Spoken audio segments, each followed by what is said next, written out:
Ready? Let's go ahead and start the Hillsboro City Commission meeting with the Pledge of Allegiance. I pledge allegiance to the flag of the United States of America and to the republic for which it stands, one nation, under God, indivisible, with liberty and justice for all. Tonight we have a special tax equalization meeting, so I would like to go ahead and at this time gavel in the tax equalization meeting. Michelle?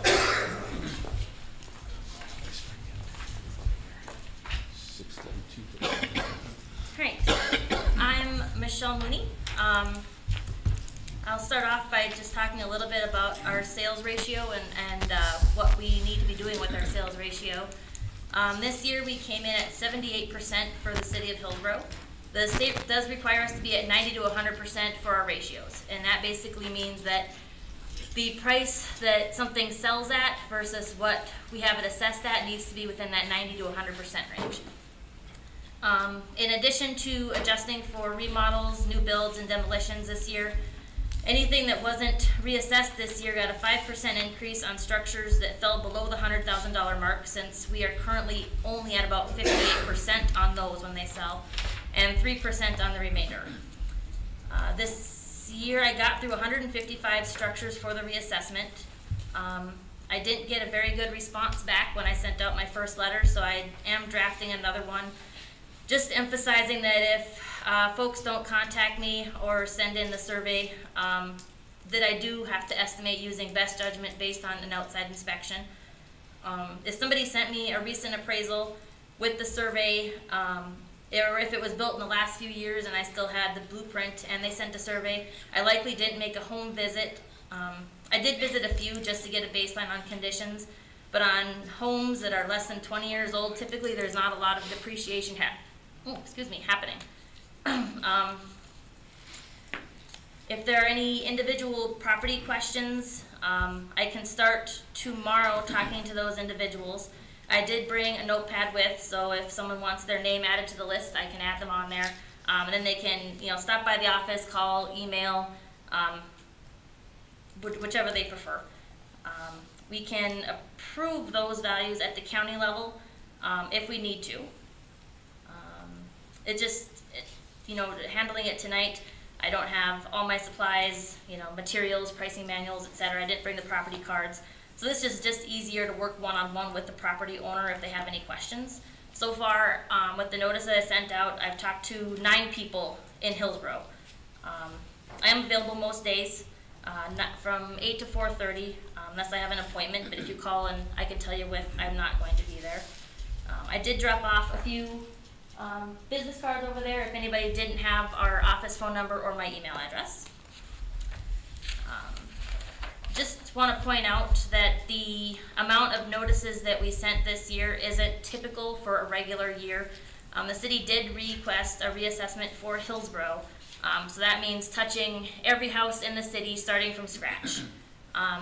Historically, I can't really tell you how the properties were valued, but from what I can tell, it looks like when there was a sale, the value was only changed on that particular structure and not on any similar structures or the neighborhood in the city.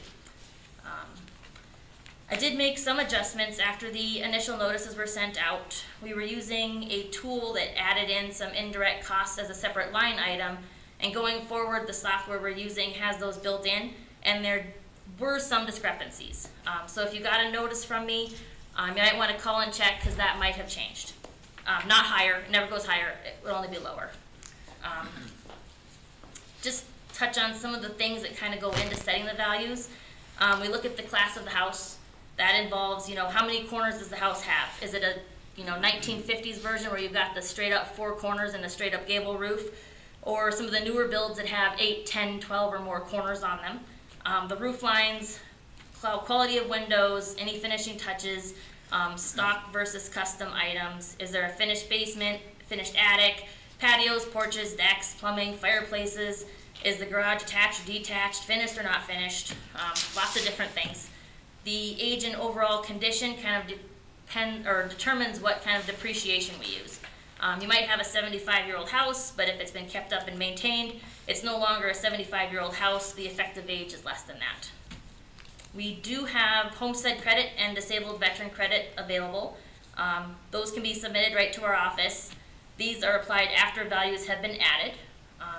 I always like to invite anybody who thinks they might qualify or knows someone who might qualify to get a hold of me or Kayla. We can send you the information, or you can come to our office and fill it out right there. The Homestead Credits for anybody 65 or older. There is an income cap of $42,000, but you're able to deduct medical expenses and mileage to medical trips. The Disabled Vet Credit is available for folks that have a 50% or greater service-related disability who are honorably discharged. No age or income restrictions on that. There's also an exemption available for anybody permanently confined to a wheelchair or legally blind. And any of these exemptions can be combined. If you qualify for more than one, we can combine them. You just have to own and live in the house you're claiming the exemption for. There is a renter's refund for those who meet that same qualifications of the Homestead Credit. These are processed through the state and not our office, but we can sure send you the information on those. And these are all available for mobile homes as well. I sent out 166 notices of increase. This was for commercial and residential, and farmland, although we don't have a lot of farmland inside city limits. These are for any parcels that had an increase of at least 10% and $3,000. I've got a few exemptions that need to get approved tonight. These are for those the wheelchair-bound, nonprofits, and a daycare. I have Russell Hansen, Mel Erdman, Laverne Pelsrud, Peggy Gilbertson, the Sanford and Hillsboro, the Trail County Historical Society, the Hillsboro Senior Center, and the Learning Circle. I'll move to approve the A through H. I'll second. Levi makes the motion and Mike seconds. Any other discussion? Paul? Yes. Mike? Yes. Dave? Yes. Levi? Yes. And a yes for me. All right, and I think that's all I had for my spiel, so I guess if anybody has any questions, like I said, I didn't bring all the property cards and the pricing manuals, but if you want me to add you to the list, I sure can. And then if the board here wants to approve all the values except for anybody who wants to talk to me, they can do that, or they can approve them all and we can just have those approved later at county. That kind of depends on what you guys want to do. So, What would you recommend? it really doesn't make it. Doesn't make too much difference. So I'm going to stand back here because this is me personally talking, not the commissioner. So when I first started on the commission, one of the things that I had asked for is, and I had asked the Meyer Group many times, we need to reassess our properties. And this year we started, and Michelle, this is nothing to blame on you.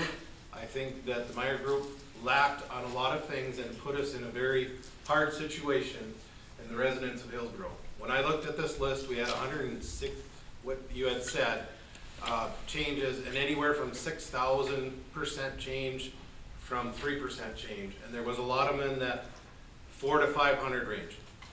But I want to point out an example that shows that the Meyer Group extremely did not do their job. And I know I've talked to John about what we can do, because this has put us in a huge problem. For example, when I bought my house in 2015 in January, our house was assessed right around $95,000. We bought it for $143, give or take, and so then our property value went up, which I assumed would happen. Today, our property is valued at $188,000. We have not changed the footprint of our house. We added a small deck on the front. We had started working in the basement, but due to the increasing lumber prices, we halted on that, and we put new windows and egress window in. So if you look at that, that's the, from last year we were at 167 to this year that we were $188,000. That is a huge swing for not doing a lot on our property. I have another individual that I know in town that bought their property about 4 years ago. It is valued, they said they bought it for about $35,000, somewhere there, give or take. The property never got reassessed. They are still paying $98,000, or, excuse me, originally they were at $87,000 on the property value. With today, with the change, it went up to $91,500. The homes are fairly comparable. There's a few different things, but if you look at this situation, we have a person in the community that is paying half of what I have to pay in taxes, even though we have the same home. Where did that fall? That fell back on our city assessors that we had hired and paid over $70,000 over the last 10 years to do that job. I personally feel that they did not do their job, and it puts a lot of people, and put Michelle in a hard place, because now she had to reassess, and we couldn't even make it through all the 900 properties, 800 and some, I think it is. 600, I think. We got a late start this year, otherwise we would have covered more, but. So that is a lot of properties to get through and try to change. And I hope everybody understands that just because your value raises doesn't mean that you are raising your property, that you're not paying more in taxes, because if the city says that we are assessing $300,000 on our budget, it then goes to the mills and it's supposed to be divided equally across to everybody. But that's not happening because, like I had said before at previous meetings, we needed to look at those numbers. I'm going to ask the commissioners whether or not I can vote on it tonight, because I am one of those individuals and I am affected by it quite a bit, as you can see. But I think it's hard for us to change the property values until we can get everybody reassessed, because otherwise we will have properties that are paying less than their fair share, and we have properties that are going to be paying more than their fair share. So my recommendation as the commission is to hold off if we can until we can get all the properties within a timely manner, if we can work with Michelle. Well, it is, sorry, I didn't want to interrupt you there. It is our goal to get through the rest of Hillsboro this summer and fall.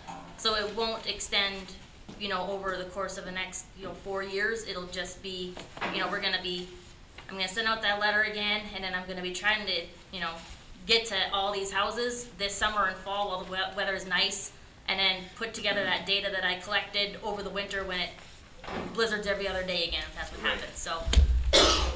But that was, my point is that we are in this situation, can we blatantly as a commission, and I say you guys as a commission, because I'm going to abstain unless you guys authorize me to vote, because I am a personal property owner affected by the increase in value.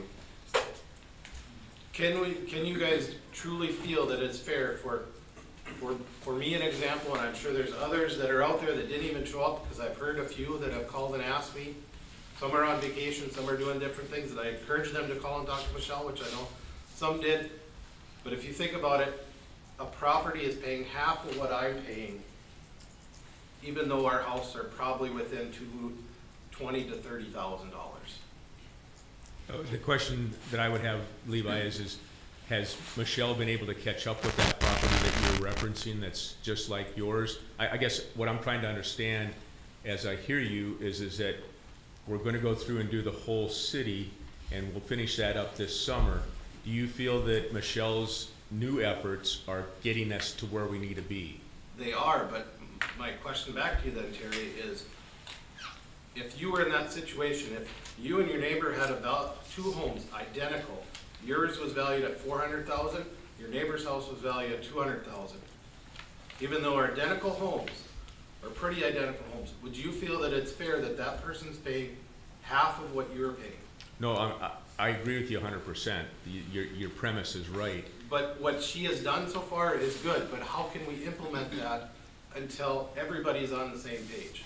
And I want to follow up then with a legal question, John. What would we be able to do to rectify this particular situation?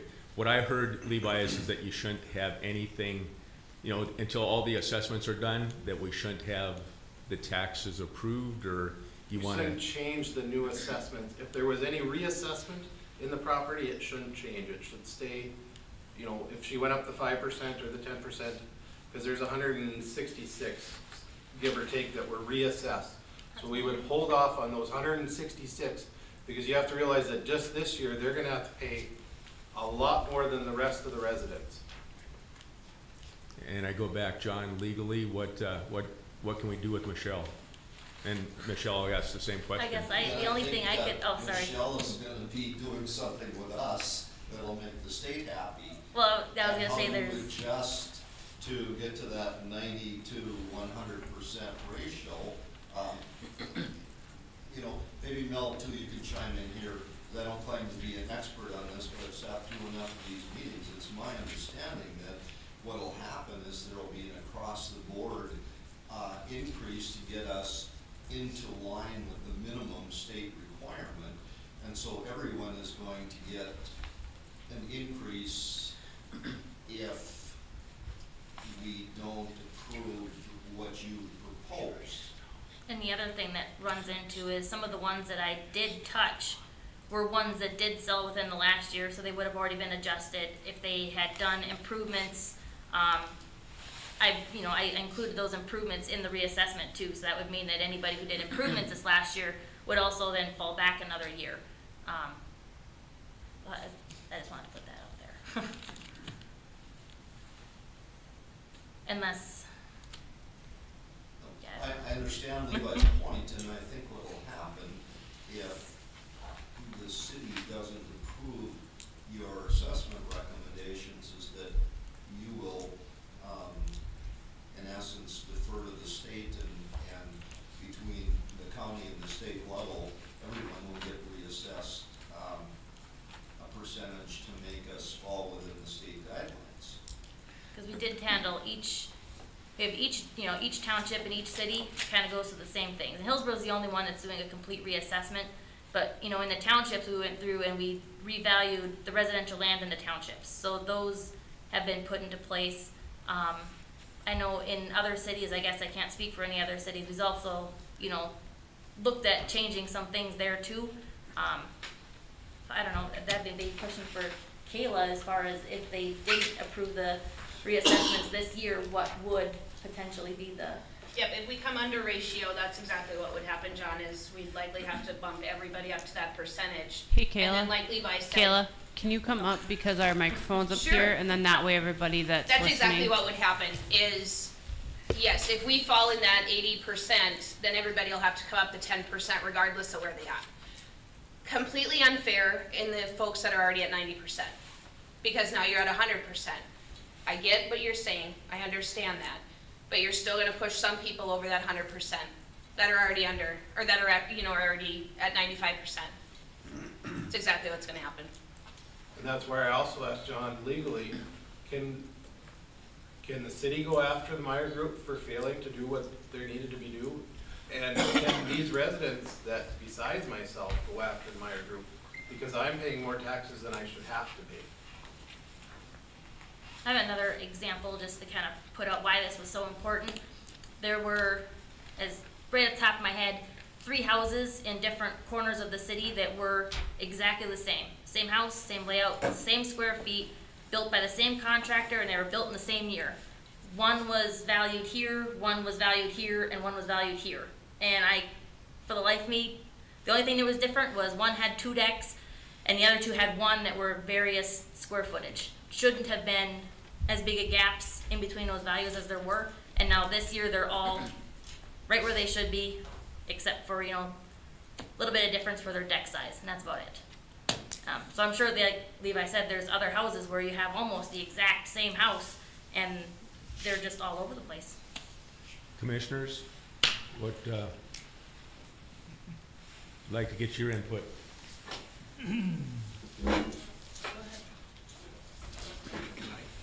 Yes, go ahead, Rafael, I'll let you take over. I kind of hate to chime in, but I'm Mel Carson. I do the commercial assessing countywide, and I change some values on commercial properties as well. But your city attorney brought up a question about, a partial reassessment. I was the assessor of another jurisdiction in my other life, and that question was posed to the state tax department. Can you reassess just a portion of the town every year? And they said that is reasonable. In fact, there was Attorney General's opinion, I believe, stating just that it's not fair to hold this group hostage, waiting for the reassessment of the rest. As long as you have a policy where you're gonna do it in a timely manner. So to reassess a portion is totally fair, according to the state tax department. Now, there are probably some exceptions, like the one that he mentioned, where there's a house that's grossly underassessed. Actually, the taxing authority would have the authority, I hate to speak out of turn, but they would have the authority to increase that assessment on that house. You have that authority. But, you know, you get on a slippery slope when you just say, well, I'm gonna pick out that house, you know. But you do have that authority. So to do a partial assessment is totally fair as long as you got a plan in place in a reasonable period of time to do the whole city, for whatever that's worth. Thanks, Mel. Okay. Want to hear your thoughts? From the standpoint of, you know, you're talking, how long of a time frame are you talking before you would have this complete? Hopefully, if I'm able to, I kind of blocked off the summer and fall for getting this done. It's easier if people call me to set up a good time to come by, because the more that I can see of the house and the condition, the more accurate it's gonna be. It's the ones where they didn't call me back, or I left a note on their door and they still didn't call me back, and then I have to just, you know, estimate, you know, I'm assuming that their house is in good shape based on the outside condition of the house, and sometimes that's not true. So I'm hoping that I get more feedback from folks this summer, this fall, and then it should be, I mean, I should have them done by the time we meet again next year with the rest of them. With that point, Michelle, is there something that the city can do? I remember last year, when they were going around trying to look at homes, looking in windows and stuff, we had some ruffled feathers in the neighborhoods. I'm not gonna be But is there a way that we can windows. help, is there a way that we can help on social media, or to be able to take in, as you're given notices, for us to be able to take in again, make sure it's advertised out there so we can help you out that way too? It'll go into getting better assessments. Yeah, if you could put it on your Facebook page, like I said, I drafted a letter for anybody whose house I didn't touch this year, just saying, you know, I didn't get to your house this year. It really helps us out if we're able to see the conditions of a lot of these for a more accurate assessment. Hopefully I'll get some more responses. I know I had a lot of people say that they looked at it and they threw it in the garbage. So, I mean, I'm sure there's still a lot of that happening. But if I can get, you know, a majority of response, even if they send in the questionnaire and follow it up with a phone call, you know, yes, my basement's finished, and then if they want to say, you know, to what extent, because someone who's just got one big room with linoleum on the floor is not going to have the same square foot pricing as someone who's got walls and carpet and lighting and heating and cooling and partitions and all that stuff. So I wouldn't want to put that pricing on a house that just had linoleum on the cement floor, basically. But if I'm not able to see that, or if they don't call me, then I have to just assume that it's a typical finished basement. And Ashley, let's see how we can coordinate with Michelle and Kayla to take and make sure that as they're going out to do those assessments, that we can kind of advertise it and maybe help with some actual emails and stuff, you know, using the utility bills and stuff. So, okay, so now I want to go back to Levi. You kind of have heard, and again, Dave, Mike, anything that from your side? This is a tough job, and it's going to get tougher. I knew it would be difficult, but if we can get these 2 years hammered out, then I think it'll be much better. That's why I thought to just get the whole assessment done, and, you know, but. So your assessments now, what you're doing now would be on this tax year and the next, so anything you're doing from here on out after this wouldn't be till next year? Yep. I do understand Levi's concern about the Meyer Group. I know things have changed a lot, very fast in the last few years as far as prices increasing, but it is kind of disappointing to see that a lot of these properties, for whatever reason, weren't updated. But that's, you know, to me, unfortunately, unless there's something that you can legally do that's worth it, it's water under the bridge, and we learn from our mistakes, and hopefully this doesn't happen again. That's true, Paul, but it's water you hope it's water under the bridge, but it's also a lot of residents that's money out of their pocket for many years, paying at a higher tax rate than the rest of the residents that maybe didn't get assessed properly. Yeah, but if you're paying at a higher rate right now, you still have the opportunity to visit with you, right, to make sure that it is Which fair. I did, and we changed ours. I mean, she thought my basement was completely finished, and we went from 225 down to 185, or where we're at now. So that's a big change, but still, what I'm saying, $90,000, and that was what I had said day one when I came in here and our first very tax assessment, and I asked the Meyer Group why was mine at 90,000 when I first moved in, and then all of a sudden it has to move up 50,000 because that's the property sale. If you're not in that 90%, they weren't even close in the 90% there. And now the same thing with another property, and they still didn't even change it when the value came in. When the property actually sold, and it's still at the same value it was before they bought the property. And I'm not gonna name names because I'm not gonna throw them under the bus. But how is that true and fair and equitable to the residents and citizens of Hillsboro? And I know it's a hard decision, and I could live with something else, like if we're guaranteed that it's the full thing will get done, I might be okay with that, but I can't tell you what the rest of them that are here tonight are gonna say. And that's why I stepped down, because this is a big thing to me, because I've said it for so long. Yet, we sat here, and when I finally questioned them enough last year, if you remember, the Meyer Group said here, the exact words that came out of their mouth was, well, I'm about ready to retire anyways. And within a month, we found out that we needed to find a new tax assessor for our community. So you tell me if there wasn't something wrong with that. And that's what I'm saying, and that's why I asked John, whether the city can go after, or as residents of Hillsboro go after, for a problem that they incurred by not doing their job. They were paid to do a job, and they didn't do it. I'd like to ask Michelle that specific issue that Levi, where it's sold. Did you catch that in this go around?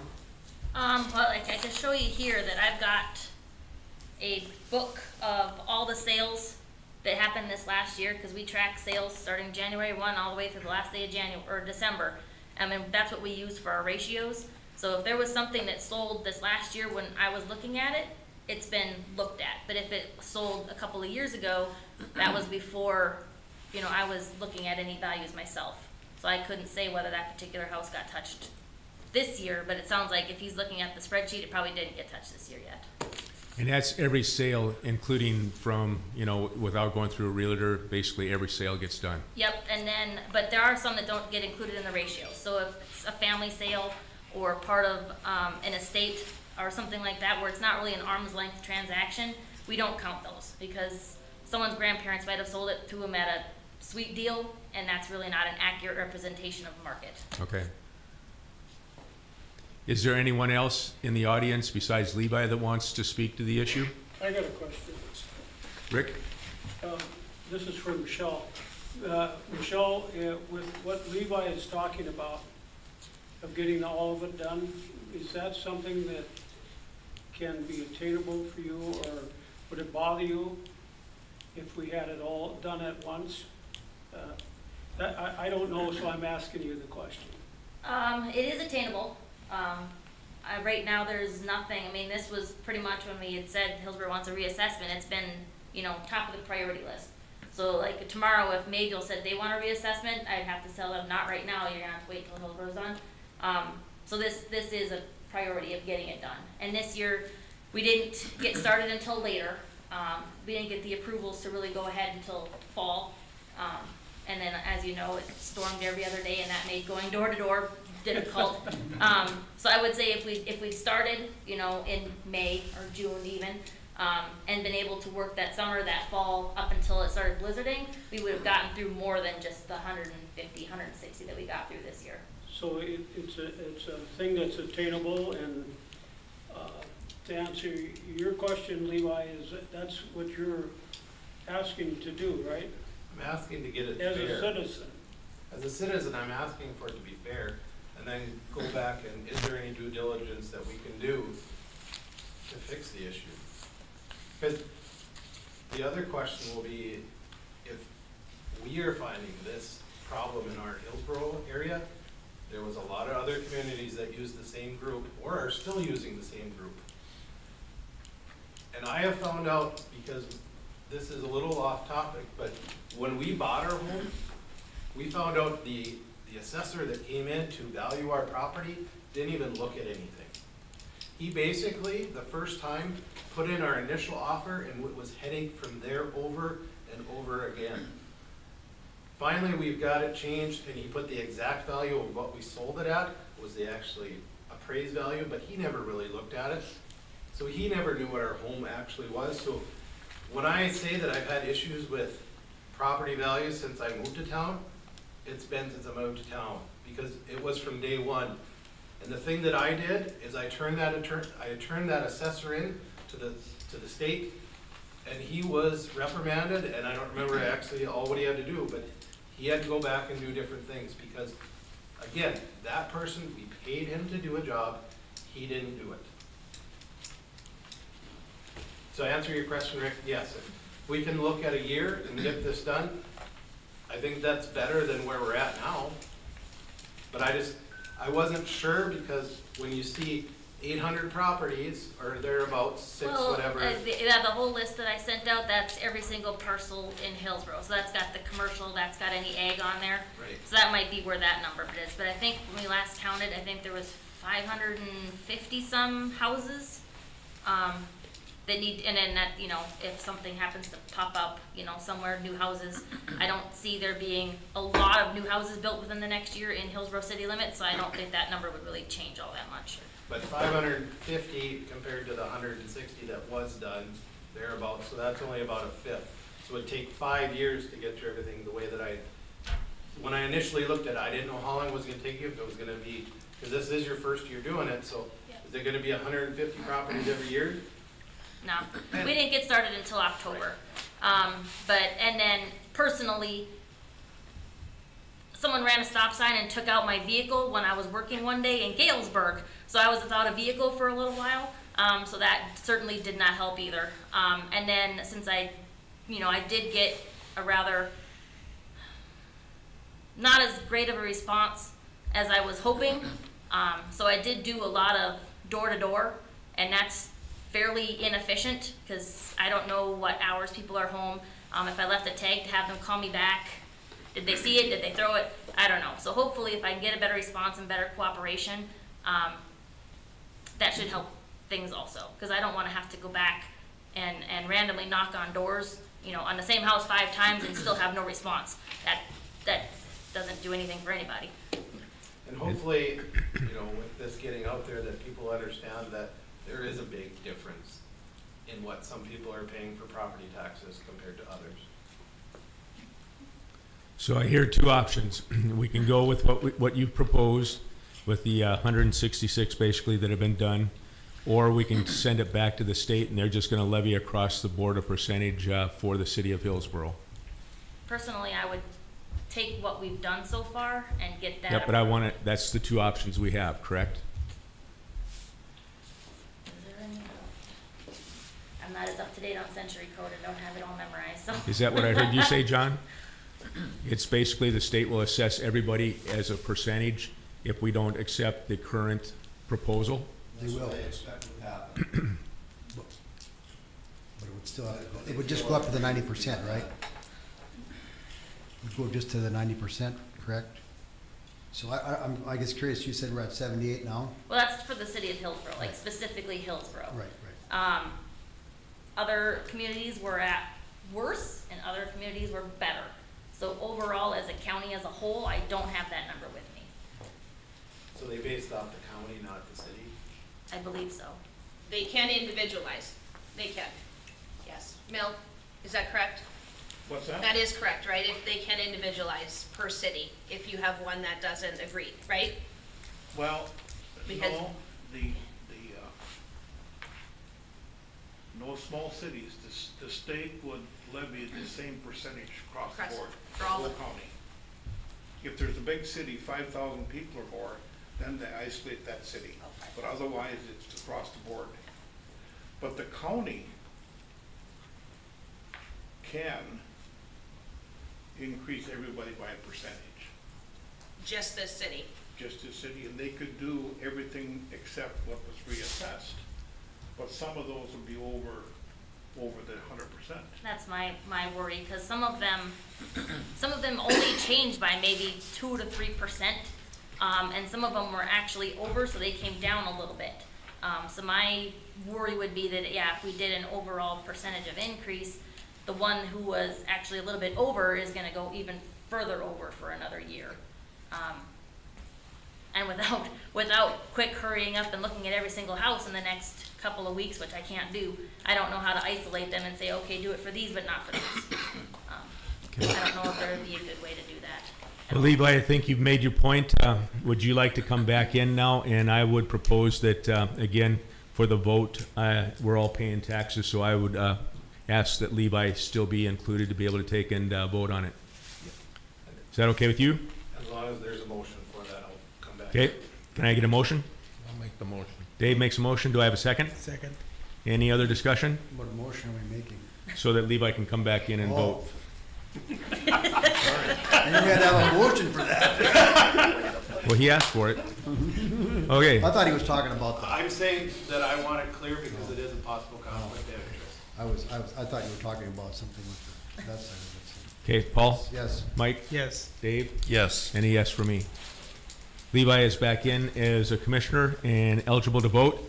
Now we have to take and, as a commission, decide how we want to take and proceed with Michelle's information, knowing that there's going to be people that basically are not going to be equitably taken care of probably until next year when we can get the whole city concluded. But I'd like to open it up for discussion and then get a motion as to which way we would like to proceed. What's the sales ratio for the county right now? I know the townships were at 66%, Mayville City was about 87%, and Hillsboro's at 78%, but then, I don't remember, do you remember what? 87.6. Oh.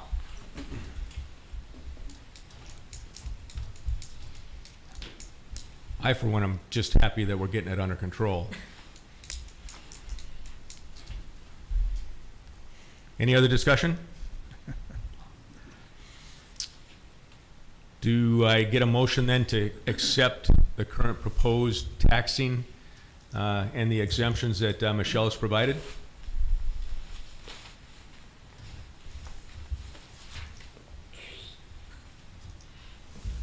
Okay, then can I get a motion for legally sending it back and letting the state and the county make the decision, knowing that there's going to be people that are going to have to overpay at that point too?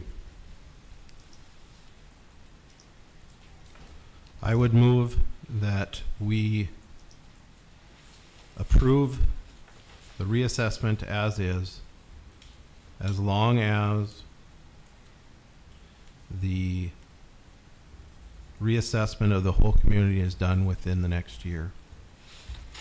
For the following tax year, correct? And if that doesn't happen, we have to look at possibly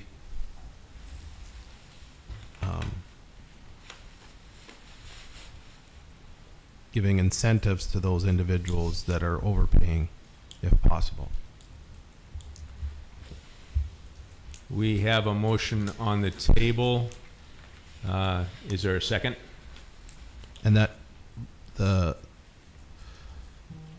pay back or to incentivize would only be if it doesn't get reassessed as a whole within the next year. So I just want to make sure I'm specifically understanding, Levi. So the people that are underassessed would be the ones that would be chosen then to take and be reassessed if the whole city doesn't get done. No, I'm saying we need to look at those that are grossly overpaying or overpaying a percentage because their property value is actually correct. We'd have to look at giving them some type of incentive if possible.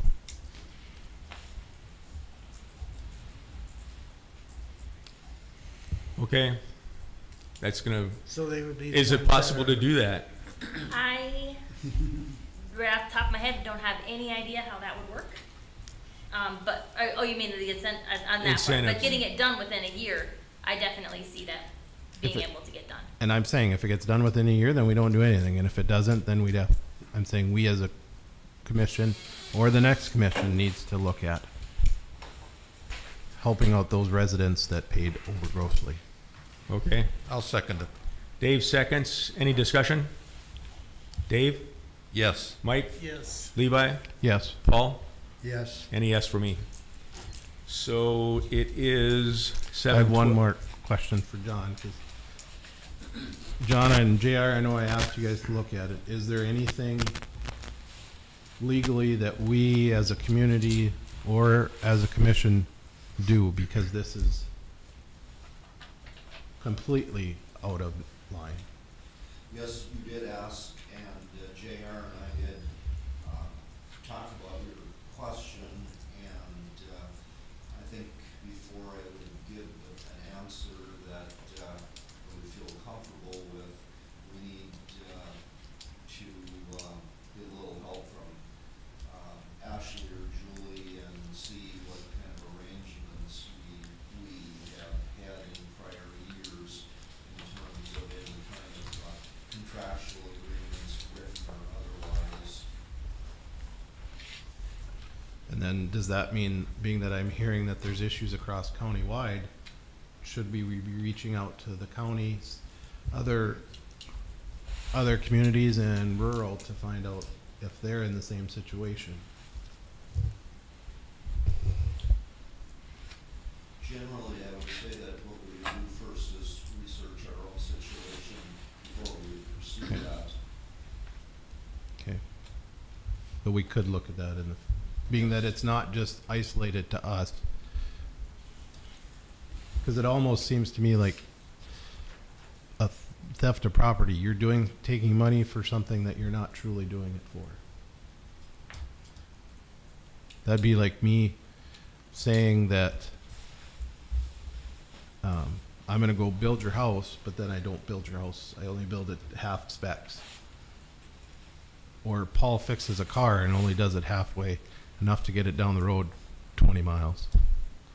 But charge is the same. But charges the same. And I don't necessarily need an answer tonight, John. It's just, I think it's something, and I hope the rest of the commission feels the same, but I think we truly have to look into this issue, because I didn't realize how bad it was until Michelle started doing the numbers and changing the reassessment on properties. I knew that there was an issue, and I've said it for the last 4 years, but I didn't realize how bad it was.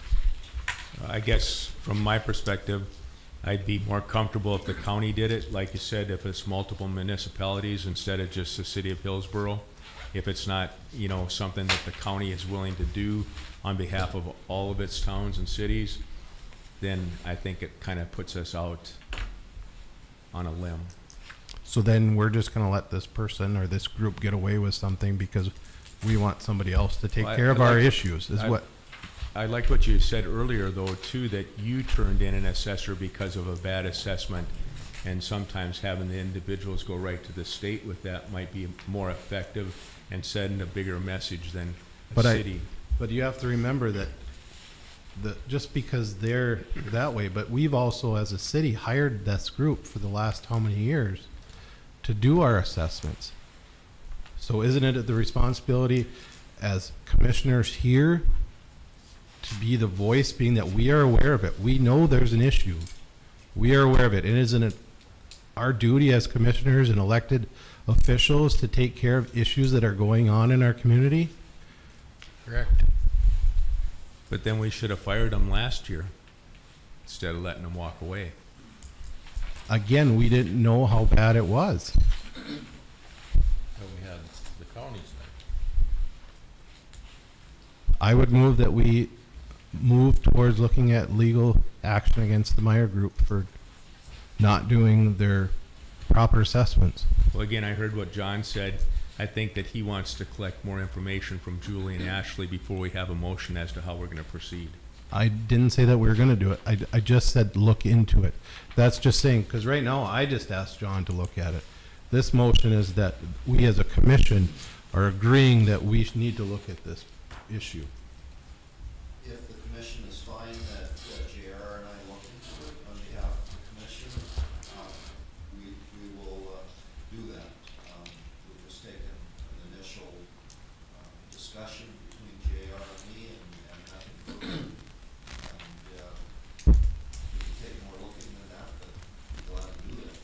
Are you gonna make it a motion then? I made it, yes, it is a Can I get a motion. second?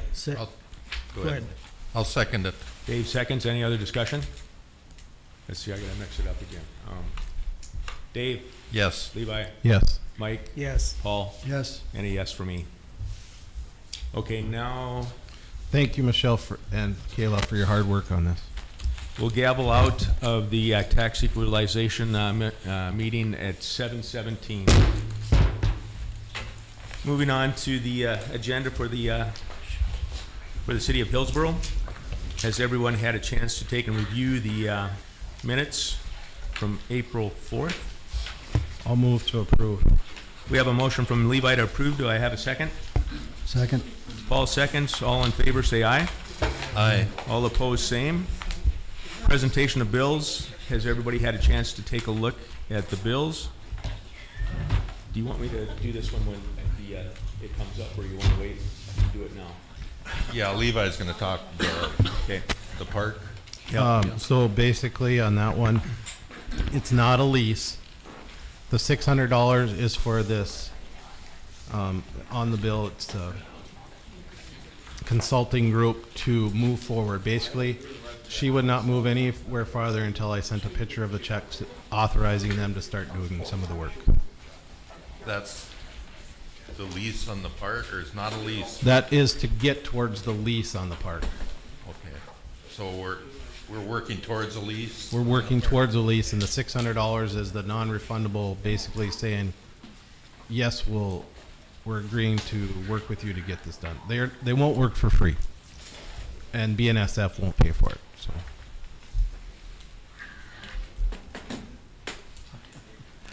If that makes sense. Well, I didn't think we were gonna spend any money towards anything on that park, because seeing we haven't paid a dime for it since 1928.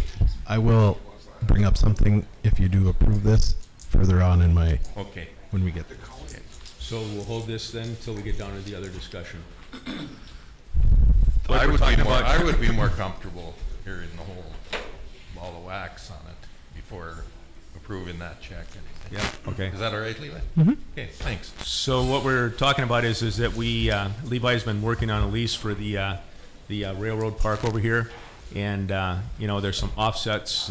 We do maintenance and stuff on a number of properties for them. And so, again, we're gonna put this particular check on the payment of bills on hold until we get down further in the agenda for the discussion. And so now do I get a motion for the approval of the bill paying the bills? I'll make the motion. Dave makes a motion. Do I have a second? Mike seconds. Any other discussion? All in favor, say aye. Aye. All opposed, same. Passes. Disconnects. Has everybody had a chance to look at the disconnects? I'll move to approve the disconnects. Levi moves. Do I have a second? I'll second. Paul seconds. Any other discussion? Okay. All in favor, say aye. Aye. Aye. All opposed, same. City Commissioners reports. Paul, you want to start? I have nothing. Mike? I got other than the agenda, so. Okay. And Dave? Yeah, I have a couple things. Some's on the street project, so I can wait with that. But I just want to give a little report on what the fire department's doing. I haven't done a report on the fire department for a while, and just let you guys know that they have purchased a new four-door Ford F550, and they're going to be swapping the rescue body onto the new four-door, and they're going to take the 2000 F550 that was the rescue truck, and they're going to make that into a grass shop. So, and then they'll be selling one of their older units. And they purchased a new battery operated Jaws of Life, just got that last week, which will go on the rescue truck. And they will still use the current truck mounted Jaws. They'll still keep that on this new one is for if they have a rollover that's way on the other side of the fence line, they can actually carry this Jaws out and use it out there. And also they made a purchase of an auger that it's used for grain bin rescues, and basically what they do if someone is trapped in a grain bin, they've got a circle piece that they strap around or push down somebody that's stuck, and they can actually put this auger alongside them, and they can put a impact wrench, and they can actually start augering the grain away from the body, or not the body, but the subject or whatever. I didn't know, Dave, but they usually, their diaphragm doesn't work when they get buried in the grain, and that's what kills them usually, because they can't breathe then. So I learned a little bit about that when they were demonstrating. This is just a tool, you know, to try and save them. Yeah, if you can get that grain out from away from that golden hour, it's good for them. So that is, and other than we're changing the parade route this year, and it used to wind around 81 by the nursing home and, well, snake around town, but this year we're going to start on the east end of 81. East and end we're of gonna, Caledonia. pardon? East end of Caledonia. Sorry, east end of Caledonia. Already getting confused, Paul. East end of Caledonia, all the way down to Casey's or Goose River Bank. And that's where it'll end. And the only problems we're having right now is we got 2 cables by the elementary school and some trees that are gonna have to be taken out. And that's all I have. Thanks, Dave. Levi? So if Ashley wants to bring it up, there's a grant that I would like us to apply for. I forgot about bringing up the beautification commission meeting, but I did email them and they did see it, at least most of them. I'm not sure if Mike had seen it yet, but, or did you check it? You did, good. NDFS grant. So basically what it is up to $10,000 that we can use to help getting our trees that were on that tree assessment that we did a few years, did last year. I've been working with one of them to try to work out how we're going to do this. And so the basic gist of it is that in applying for this, we would offer a resident who took out a tree a $500 stipend for taking out one of the 26 trees that are on, if you want to just scroll down, the poor or very poor or dead list. And so we have 26 that are on that list. Keep going down. So these, you can stop right there, go up a little bit. Basically the goal of the grant would be to remove those that are poor, very poor and dead by the end of next year. Removal of diseased trees is on city boulevards by July 1 of next year if possible. And the removal of fair ash trees in city property by 2032. If you looked at our trees, we have about 75% are ash trees, somewhere right around in there. So if emerald ash borer ever did come in, we'd lose 75% of our trees just on the boulevards if it hit them. The other goal that we'd have is educate the property owners that have those things. So we'd send out handouts, those type of things. And then the next goals, 5 through 9, are kind of goals that we would have, but not necessarily be done this year or part of this grant, because we want to replace the trees that were taken out on the boulevards. Paul, I think, had mentioned to me that there was a city assessment, same type of thing done a few years ago, and we've actually went down about 500 trees since that assessment. And that's part in that packet. If you want to go down farther, Ashley, we can go down. Keep going, all the way down to the budget part. So how it's going to work out financially for us, keep going, right there, go back up. So the in-kind match is labor and equipment. That means the equipment and labor, what we're figuring is we're offering the residents if they would need use of the city trucks to be parked there and then go and dumped when used. And that's where that would come from, on equipment. And the labor would be in-kind, finding residents or volunteers. If there's some of those 26 trees we can't get out, that would be that volunteer labor. So that's in-kind match. And then the contracted services would be, it's $500 times the 26 trees. It works out to $13,000. So it means that we'd kick in up to $3,000 out of the BC budget line item to help pay for that. And then 10,000 would come from the grant fund. So in reality, the most that we would spend would be $3,000 and we would get $10,000. And we're sticking in on the total project about $17,000. Would this include Riverwalk where they can plant theirs on the boulevards? No, this is only this side of town taking care of our current trees. And this is just removing those trees. Then there's another grant she said that we could apply for this fall, which would help for removal, and I would hope we could do the same type of thing. I said in this project, we'd hope to replace one for one, meaning if we take out a tree on a city block, we replace it with a tree on the city block, or if we can't get it on that block, we'd get it within a couple block radius to make sure. And then also diversify our trees a little bit more, so we would have an approved list. And on that grant, be the same thing. If you go plant a tree, maybe you can go pick it up at Cyan Gardens or wherever, and you can get a stipend that would say, if the tree costs $300, we may be able to give you $150 for that tree. This way, we're not caring for the trees.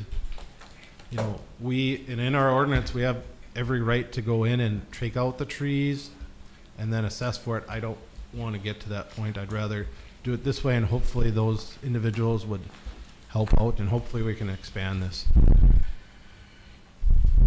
Do you need this approved tonight, or? Yeah, it has to be done by the 31st. Last year was, or not 31st, 30th of April. You're just looking for our approval for the Just for the approval so that we can send it in, yeah. Like I said, the most it would come out of our budget this year would be $3,000, and I would plan to come out of the BC budget. So you're making the motion? I would move to approve applying for the Forest Service grant. We have a second? Second. Mike seconds. Any other discussion? Paul? Yes. Mike? Yes. Dave? Yes. Levi? Yes. Any yes for me? Okay, anything else? The only other thing that I wanted to bring up and ask if you are fine with it is I want to open up for pool employees to get started. That way we can try to get them into lifeguarding classes before we come here, because that's been part of our issue, is trying to get the pool up and running and getting lifeguarding lessons in. So if we can hire some now, I would hope that you guys would allow that, pay for the class, and possibly pay them to go to it so that we can get some more employees this summer. Because I think we said last year that we started at 15, I think. $1 an hour.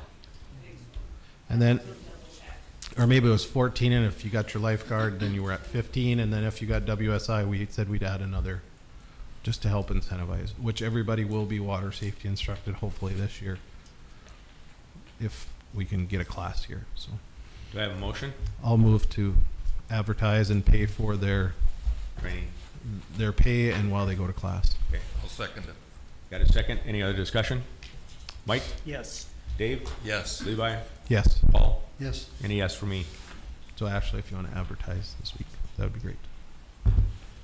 That it? That's all I have that is not on the agenda. The only thing that I wanted to take and mention is that, kind of out of mind, but Jim Murphy sent out about the Trail County EDC. They have the 2022 beautification grants, up to $1,000 in match for, facades, things out in front, storefronts and things like that. So I think it goes to May 15th, if I remember right. So we're kind of in that zone to be able to take and put those in. And that's all I got. You'd also want to remind then the citizens that there's also our facade grant this year too. Yep. And that's up to 5,000. 5,000. Yep. Okay, Jim's not here, so John? Nothing that's not on the agenda. Okay, Ashley?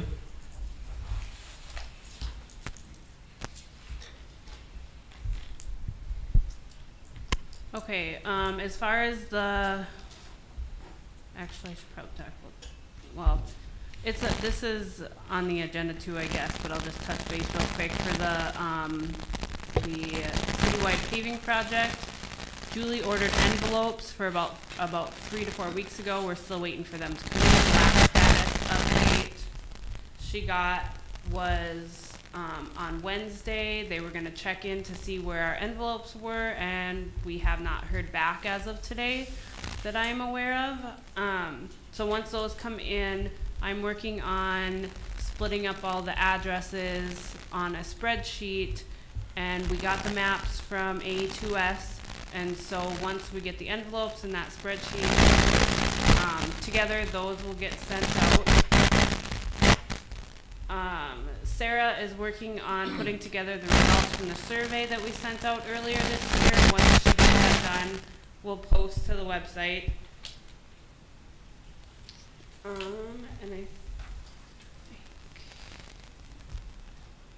And that's it until we get to the pavement project.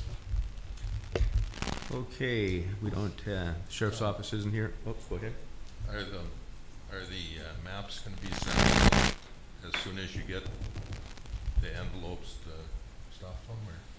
Well, we have to go through and divide up all the addresses too. Yeah, I know, but I mean, But yes. because I was understanding that we might be talking about waiting till June to send them out, but that's not going to happen. We're going to send them out as soon as we can. Or? Yes. Okay. Yep. And Paul and I were talking, maybe it's not a bad idea for all the maps in there anyways. Just because you live by an area, you're not gonna notice it because you're so complacent to it, so if we send Right. all the maps to everybody, And that's an idea we had too. Dave, I couldn't remember what you had said when I had talked to you about that. Are you guys, if you guys are okay with that, then we don't have to put a spreadsheet together of the quadrants. No, We can just send it all out. This, Matt? Huh? Couldn't we No, just send this? Why? because that's not big enough for people to write on. It's hard to see the streets on that one. That other one ain't a lot better. you can make a legend that says, draw a circle, there's a pothole, draw a line. We have ones that are this size, they're blown up. Did I show you those? I don't know if No, if you've been in. I still Did I? not Okay. happy with them. No, just, I agree with, these guys, just send them the 3 maps, the 3 maps, correct? 4 maps, yeah. Perfect, that Yeah, makes my just job send them easier. the 4, that. Yeah. won't see a Okay, so yeah, problem. once, and I have a cover letter going out. I started putting it together today, but I wanted to get your input before I let you guys take a look at it. And I talked to Steve, and he got me a price per linear foot, and that is it's anywhere between 0.73, so 73 cents per linear foot to 83 cents per linear foot, and that will be put into the cover letter so people can, if they need to call, they can call the office and we can give them their linear footage and they can calculate it that way to get their price. So is that figuring only front footage or all footage? Like if you have a corner lot, you figure out both sides? Right. I Yes. thought that we were gonna see about maybe putting together a committee of 3 We are, that's and then just, having, yes, them that's come up. just, That's- I got asked to find what it costs per linear foot at $12 million project. So these are the numbers that, Steve took the numbers that Levi had presented to him in that spreadsheet. He took the numbers that, him and Taylor had figured out. Levi's was on the 73 cents range. Theirs was on the 83 cents range. And so that's why I decided it would probably be best to put in a range rather than a set number. Is that like 83 cents or $8? Nope, 83 cents. And is that And total? for, Like 83 cents per linear foot. for the whole project? Yes, he took the $12 million. That doesn't make sense, because if it's 83 cents and I took my 300 feet, linear feet would be $249. And I'd pay that today, if that's on the streets. I'm just going by what Steve sent me today. So obviously it's gotta be I'm just, okay, Well, let me, do we wanna put that in, and that might prejudice the you know, the outcomes of the committee, do we want to have that in a cover letter when we send the maps out? Or do we want the committee to come back with recommendations to us? Paul had asked that I put that in there. A couple weeks ago, you asked me to put in.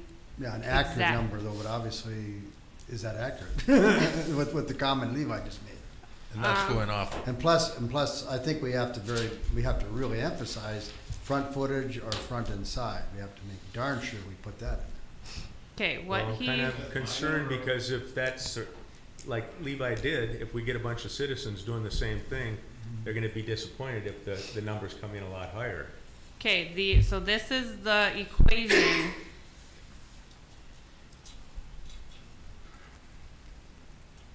Yeah, I'm thinking he calculated it wrong, cause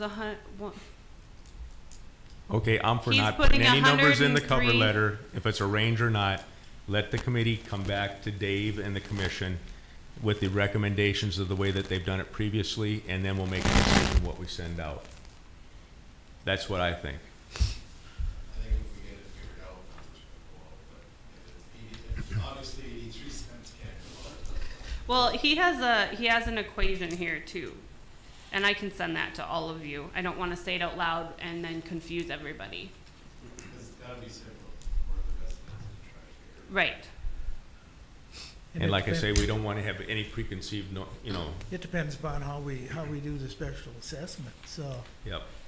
But you could possibly say that if it's special assessed this way, this is the amount that you take. Because at least that gives you some idea, because right now, if we don't do the many number, they could be thinking, well, I might have to pay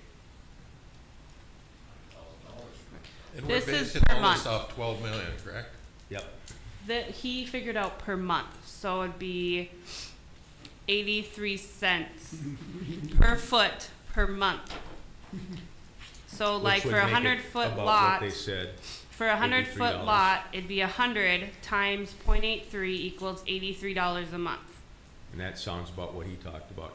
But again, I'd be cautious about sending any numbers out until we get feedback from a committee to say this is what to expect. Because I'm not even variables. sure how we can send numbers out when we don't even know what our plan is on the Right, project. right. And the other part of it is that, again, we have the numbers that are coming off on the specials now that'll reduce the total that we'll have to pay in specials next year. So there's a lot of variables, and until we get all that information together, I think it's premature to send anything out, so.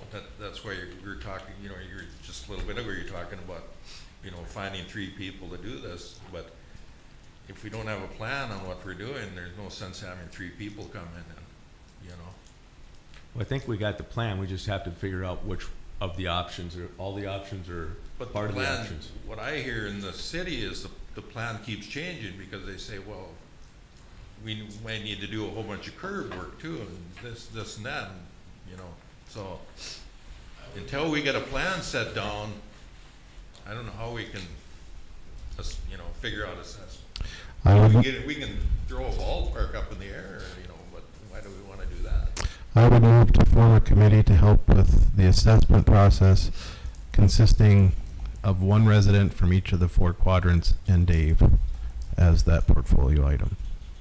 That Well- was Steve's that's what he wanted me to say is next step is to do an assessment committee to determine the parcels being assessed and the rules from front and side yards. This will give people a more accurate number for discussion. I think we're at the point where we need that number. That is exactly, I took that right off of his message he gave me today. But I think it's important that we have at least 1 business with a corner that would participate in the committee too, so that it's not just the residents, because the businesses have to be included also. Then- And I thought it was 3, John, that Century Code said. I think the Century Code does specify specifically 3. I could check on that, but I believe that's accurate. That's what it was last time. So it has to, so I would change my motion to have 3 residents, 1 from a home valued in the 50 to 100,000 range, 1 from a home from the 100 to 2,000, 1 to $200,000 range, and 1 over 200,000, and 2 businesses and Dave acting as an ex-official on the committee. But if it's only 3, Is that minimum or? that's what I thought checking it. when Century Code said it was 3. And that's what we've done in the past. That's all the committee was 3 people? Yeah. I think that's what's authorized to be. Okay. I don't have a specific Century Code section, but. You wanna- You can't Let have, everyone you know can't have, tomorrow. you can have 3, not less than 3, or not more than 3, or. I think No, I so think that, it just plain says 3. yeah. Okay. You can only have 3. Yeah, that's what I believe it Just says, three. but I'll check on it. So So you should want we to wait table this until- until the next commission meeting? Okay. So let's go ahead and table the committee discussion and motion until the next commission meeting Do we even in have May. people out there that would be interested? Maybe that's where we need to ask, if there's anybody even interested. Then I would move that Ashley advertise out that asking for volunteers for residents. Can I just put that in the letter we sent out with the You map? sure could. I would think that would be a good place. Okay. That way you can get some, that way you might get somebody that might be, who step up and say they're interested. And then- Well, and again, I think we have to have the diversity of a business and 2 residents. Well, Because you're going to get assessed different than, I'm going to get assessed in my house, well, as so. long as you get Why more than me. not? You pay more than me. Not necessarily. It could be based on everybody pays I the think- same amount, because that's what these numbers were based on. They weren't based off of. You're correct. I don't think that assessment group is gonna, they're gonna go by everything. They're gonna look at everything. They're not concerned about taking care of their best interests. They're gonna be, their Right. job should be to take care of the best interests of the citizens. Exactly. And it's the equation that they're going to come up with that determines how it's going to be assessed. Okay? Give me a second. You need a second. We didn't motion because I'll remove my motion. I thought- withdraw my motion. until we find out Because about we- the we committee don't- number. I thought you We wanted need me to- to advertise. That was your motion, Oh, to sorry. advertise. If we need a motion to advertise, I move to That's what I advertise. had Sorry. written down. Do we need a motion? We need a motion on to send the letters out too, don't we? Or don't Can we just do that all together? I'll move that we send letters out for the whole community as a whole and asking for the residents that would like to be on the assessment committee, And do we have to clarify what she wants to send out? She's sending out. the whole city map, All How about 4. this map? We send this. all out? 4 quadrants. No, That's but too this small. map too, though. 'Cause this is the one that has the streets that they're fixing and the curb and gutter. Okay, but Yes. that's not going to fit. No, but what I'm In- saying is this is information. He's This saying a this second shows- sheet. This the map, or one similar to this, shows, that had the key right down here, that shows where the full depth repair is, curb and gutter and everything. So this would have been handed out to, I think Chuck was the only one that was lucky enough to get one last time, whereas nobody else. We has do seen have this. them at City Hall. I'm just saying if we add that big of a piece of paper, we're gonna have to put it in a manila envelope, and we're already looking at spending $800 and some on postage to send all this stuff out in the first place. I sure can. I'm not arguing. I'm just letting you know it will cost more money than the $800 that we're already gonna spend on postage. I'm okay with When- spending $800 to make sure our residents know that. It'll be more than. I- Or they I'm can okay come with and that, get because we one. gotta remember this is I 12. think that the residents, I don't know, residents, would you like to see this map? You almost gotta. Huh? You almost gotta. Well, that's the way I Will it look fit at in the it. same envelope you ordered? No, that's what I'm So- saying. It'll have to go in a bigger envelope, And unless you let me put that on a regular size sheet of paper. And if we're 3 to 4 weeks into trying to get envelopes, and we do Why another 3 would to 4 this have to weeks. go into a different envelope? Because you already have 4 sheets, that's 11 by 7, 11 by 17. So you're gonna have to fold it multiple times to get it into a regular envelope, which is gonna cause more postage. Or we're gonna have to use a manila envelope, which is bigger, so it's going to cost more to mail. Either way, it's going to cost more, which is fine if that's what you guys wanna spend. I'm just saying, we have those at City Hall. They're out in the lobby if they'd like to come grab them. But if you wanna spend the extra postage, we will do so, but we have to order more envelopes, and we're already waiting for the current ones we have. So we're gonna have to order more manila ones, and I don't know how long that's gonna take, so they might not get out this month. So the envelopes that you are waiting for, can you use them at City Hall for Other things, yes. other things? Yes, but I'm just saying, if we have to, or if we put them in manila envelopes, we don't have enough, We're gonna have to order more, so it won't get out this month. So, Rick, quick, We have to order it. What's, You can't just go buy What, them. what's the difference? We order if them you- from a supply chain 'cause it's cheaper. You guys are all concerned about saving money, so we do the best we can with ordering from supply chain.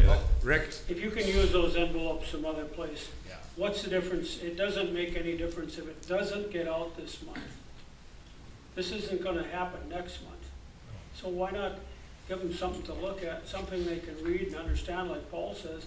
I mean, if you can use those other envelopes, so what if it costs you a little more postage? I mean, you know, it's not the end of the world. We're not the ones that wanted it out. Everybody else was. The citizens are the ones that You know keep what? asking You know us, so what? that's why I we wanted tried to get go it out. But I said, what's the difference if it doesn't go out this month? Well, that's fine. That's Yeah, okay I with my mean, office. No, I'm just saying, what's the difference? It isn't like you're gonna do it next month. Give the people a chance to look at something rather than, like you said, come all folded up and.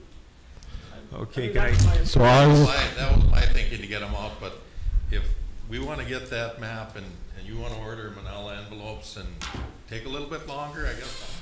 Yeah. let's go ahead and get a motion then to take and go with the. I will re-clarify my motion again. I move that we send out the survey maps, which all 4 quadrants, plus the initial street, how it's going to be done, with the letter, and a note that is asking for any volunteers for the Committee. assessment committee in a manila envelope that is a 8.5 by 11 or so it'll fit in there. And if you can't buy May 10th. Paul, that's the map that's got the conditions of each section, or is No, that this is just? just what they're doing. Okay, 'cause there's 2 maps out there, there's one that's got the conditions and then that one, so. And if you can't get it out by May 10th or get the envelopes, let me know and I can run to Costco and get some. Okay. I've seen lots there. I don't go to Fargo very often, so. Okay, we got a motion. Do I have a second? I'll second it. Dave seconds. Any other discussion? Did you get the whole motion now, Ashley? Yeah, and I can listen to it. Okay.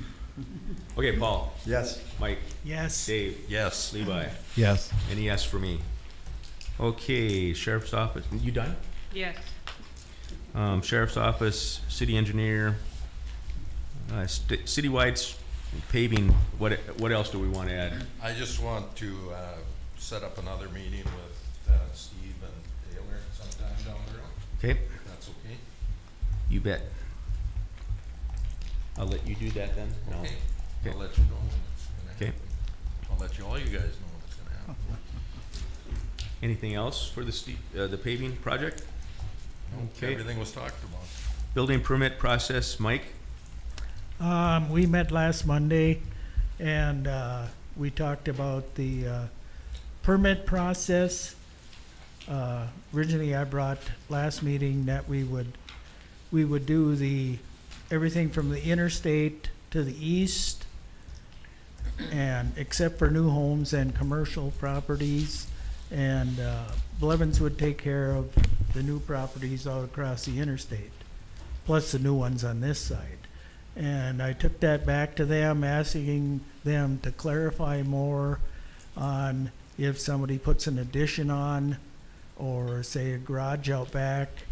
And we voted and we all agreed to leave it as we would still take care of this side of town, but we have we could still call Mike Blevins if we don't feel comfortable doing something. And specifically to address, I think, the point, Levi, that you had, if the footprint changes and they didn't feel comfortable that they could make the decision from planning and zoning, that Mike Blevins would be called in to take and do that. So then you're saying that we'd have to go back and ask the resident for more money for a building permit? Because it's gonna That would cost be- more? That would be decided before. Before when? Before they got to that point. So If who they would, come in and they wanna put an addition on, we would wanna go over and look at it first and see what they're doing, which we would do anyway. and then that would decide which building permit process we would do.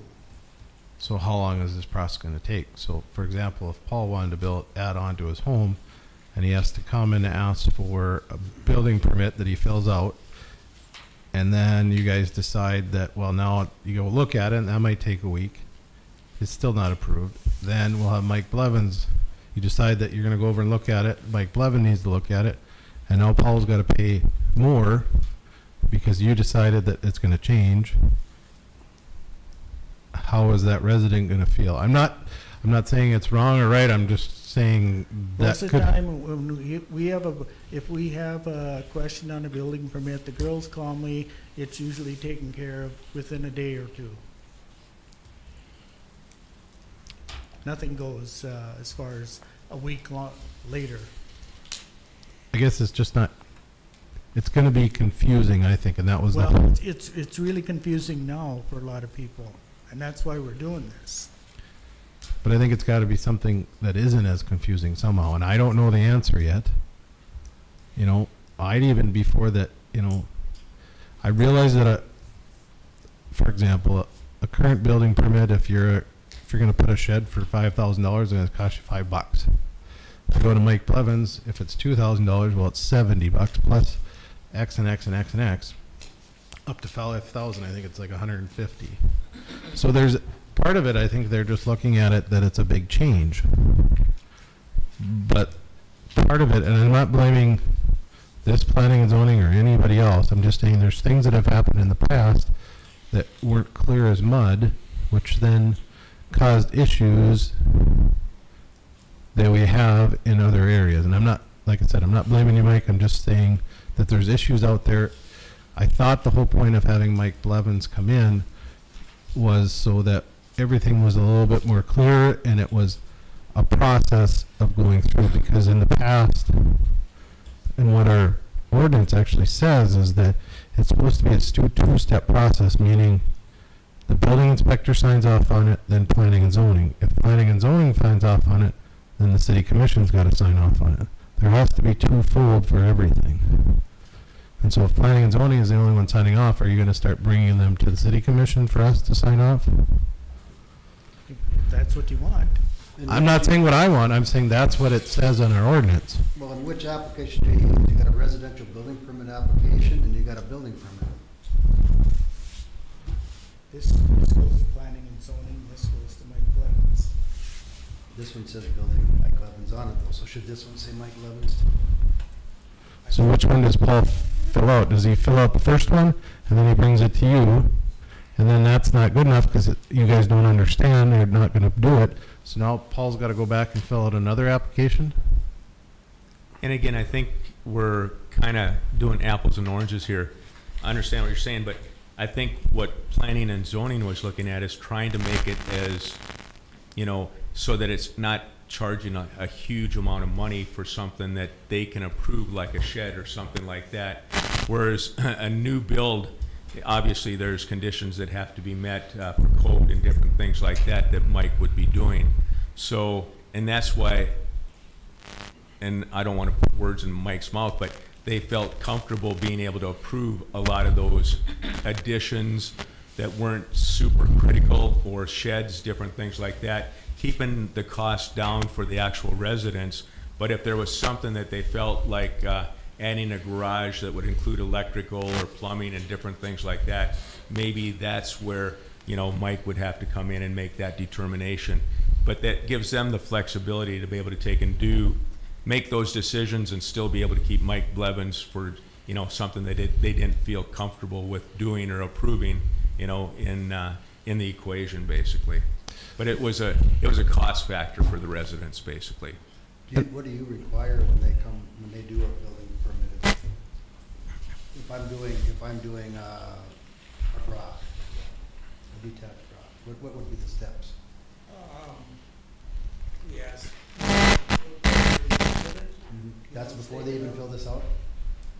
Or what point does that happen? After they fill this out, then you ask for that? Yeah, Okay. because before they fill that out, we wouldn't know that they were gonna do anything. Well, because it just says sometimes it says that you well, I suppose the plan showing, because I suppose if you're looking at shingles, obviously, the plan. So, I think that you're going on the right route. I think that, I think it's just a matter of you're trying to save the residents money. So you basically, Mike looks at it, and you don't necessarily give them a fee right away until Mike looks at it and says, or the planning and zoning looks at it and says, well, this is something that has to go to Midwest. And then at that point is when they would pay that fee. We can do that. A lot of people, they ask to pay up front. Right. Well, I'm just saying that way you don't have to worry about them paying twice, and that way they know ahead of time, you know, if we can save them money, or if it's something that Mike can't do, as long as planning and zoning feels comfortable making sure that everything is followed, you know, to a T, because obviously I would speculate that Mike Blevins would be pretty particular about every little thing, you know, so, which he should be, he's getting paid for that.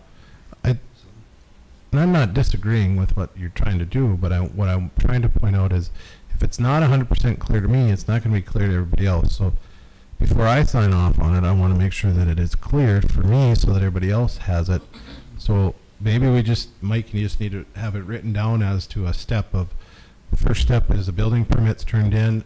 2 is it goes to you and you determine if it's going to go to planning and zoning for sign off or to Mike Blevins, and then kind of go through the processes so that the residents can understand what's going to happen. Because I think you would have to do some updating on the website as far as this part of it, you know, doing a little bit better instructions about how that works. Because you got a building permit for planning and zoning, then you got a building permit for Midwest inspections, which obviously they wouldn't really know if they would need this one until you tell them. You know, so just so that that's clarified on our website, you know, or So maybe someplace. Unless it's a brand new build and they have to go through Mike Blevins. Well, right, but what I'm saying is you know, he would know that right away, you know, so. Like I said, I just think it needs to be clarified a little bit more, because there's too much information right now. I think you basically need to set it up on the website as, okay, building permits, this is step 1, you know, this is the steps you have to go through, and that way they understand it completely, because right now when you go on there, you're not even 100% sure what permit you're supposed to really do. Unless you're building a new home, you might have an idea, you know. But also you also got commercial building permit application. Well, if I'm doing something in my commercial building, do I have to automatically do this one? I've never seen that one before. Well, it's online. Yeah, it's Mike Blevins does all commercial because that's what you guys had decided on, so there is a separate commercial building permit for Mike Blevins. Right. But that's what we're going over now, is everything that was, some of the things that were done before that were complicated, that we're trying to make that a little bit clearer. Get up. Or, you know, I'll just throw this out. Maybe we help the residents out and we say we raise the rates a little bit this year and we cover the rest for Mike Blevins, and then you slowly raise the rates to bring it up to where we're going to be, because $5 for a building permit, if you go anywhere else around, is pretty reasonable. So it's not necessarily that Mike Blevins is overcharging, it's that we haven't moved from a long time. So there's also that option that could go up. But whatever we do, it has to be clear as mud, so that clearer than mud, so that everybody can understand it. So I just, you know, you can tell us, Mike, and it's hard for us to comprehend it. So if it's written down, I think that'll be much easier for us. Should we sit down with Ashley then and we'll go through and I'll sit down with Ashley and then we'll get something written up for the web page, so it's, and then I'll bring it to planning and zoning and back to here. the other complicating factor is a lot of people are doing them online too, and how you meld everything together. So it's basically trying to figure out, you know, kind of what we want here, Mike, is how you want to do this, you know, what you want to change. Because the reason I brought this up in particular is because if I want to do something in my shop, according to this, I'd have to contact Mike. When it's something simple, if I was just adding an office, that obviously Mike could probably do versus, you know, moving it to a bigger. You know, Well, it's like the KRJB up in the front office there of your place, you know. Should you have to have Mike Blevins come in and do that? Right. Well, that's the question. So Yep. it's just, you know, that's where it goes to, if I'm having that question, how many other people in the community might have that same question about how is it gonna work, so. Because you're either, my point is you might have a little inconvenience because you have to talk to Mike and Mike has to determine, okay, is this something I wanna do or not? Or if you don't wanna have that inconvenience, okay, then you can pay the Midwest inspections and they can do it right away, then you don't have to worry about going through Mike if it's an inconvenience, you know? So, you know, that's what I'm trying to say is if you're worried about going through that step, well then you just pay Mike Blevins and pay the big fee right away. Or you work with us to kind of get it, you know, this way. So you kind of have your choice. You know, we're trying to make it so that everybody in the city doesn't have to pay that, you know, a $70 fee versus a $5. Or multiple inspections too on a new build, so he comes a couple of times, so. But I think that Mike, in his discussions, he wanted flexibility for the planning and zoning and to be able to try to keep the residents, you know. And that's what he gets by doing this. Yep. It just might be an extra step for somebody because they have to come back and Mike has to be in contact with them, and maybe you gotta tweak this a little bit to where they have to have a plan when they fill this out that's attached to this, so that when Mike sees it, he knows what exactly they are talking about or what they're doing. Or maybe you can take Mike Levin's and make it work for us too, so it's one sheet instead of, so there's only one, and then maybe you just fill out later, you know. It goes to Mike, and if Mike signs off on it, then they don't need to fill out the rest, but if they don't, then they need to fill out the rest for Blevins. That makes sense. That way you've only got one form. Anything else? Yeah. Just once you guys get that kind of where you want, just shoot us out ahead of time so we can kind of, if we have any questions, then we can kind of do that so that it's clear for next. Mike Blevins actually makes his own forms, so I don't know if I'd have to talk to him and see if he is comfortable with us making those changes. Cause he makes his own forms. Well, this, if it went to Mike, though, we would use his. But Levi just suggested, which I don't disagree with you. I think that'd be easier to just put it all on one, but, Maybe it's a front sheet that you add on top or whatever. we could do that, yeah. Okay, moving on to beautification. You want to run through the tickets for us, Levi? Mike? Sure. The 2021-002 that I got from JR, that the sheriff returned that paperwork, so that is just a waiting game. I don't know the date, JR, so we'll send it to me once. I can't remember offhand either, but I know that 30 days is ticking, so. Right, the 30 days is ticking on that property. And that would be 105 4th Street Northeast. Ashley, if you want to pull up in the packet for tonight. This property is the one that we gave 1 week at a time. Last week it went to the Beautification Commission. It was a vote of 3 for, 2 against, that it met, or there was sufficient progress. It's under, nope, go to the, I put under the commission meeting, but sorry.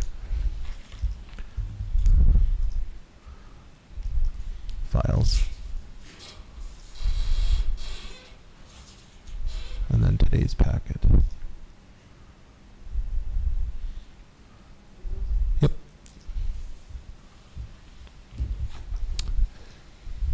So these are photos from a little while ago.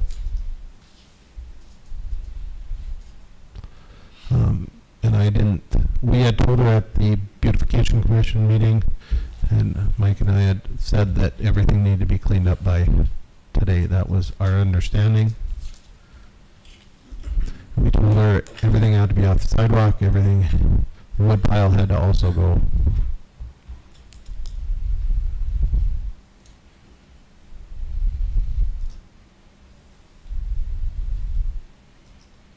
She did get this stuff moved off of the other property with it.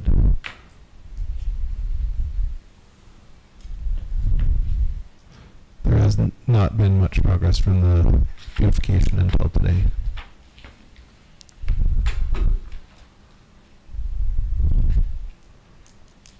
And if you want, you can go back to the other. Pile in the alley, or they just? And one last picture you just said. Oh, good. It's close. It's close. Is there supposed to be a certain distance on that, from the alley? There, we have to be easily accessible. 'Cause I noticed For 10 feet, does that sound right? 10 or 15 feet. We said if it was decorative, but if it wasn't easy to move, that. And you can go back, Ashley, the pictures from. Go back one more. The 4/11/22. Go up. Yep. Those are the pictures from last week.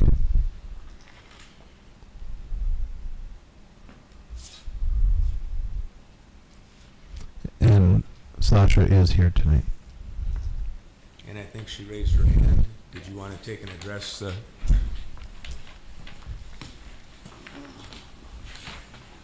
First off, I feel that I've done major improvement around there. I've been out there in the rain, snow. I've pretty much done everything you've asked, and then some, because there's been things completely added to it constantly. As far as the woodshed, when we had the beautification meeting, we went back and forth on that.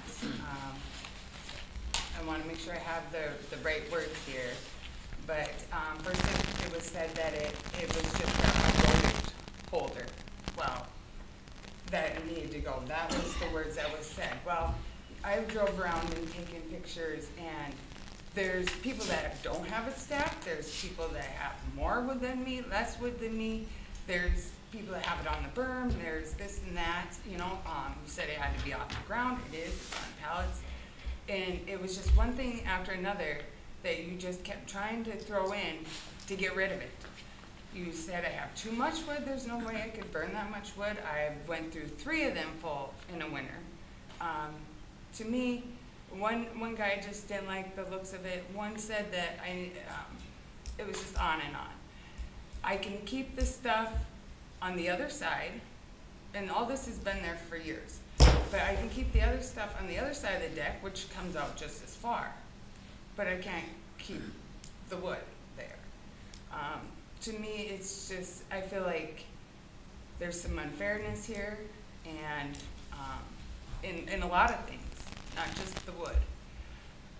The trailers are, 2 trailers are still there, yes. I planned on having them move. Where they're going is out in the country. The roads with the rain, the slush, the mud, it's almost impossible to move a trailer like that this week.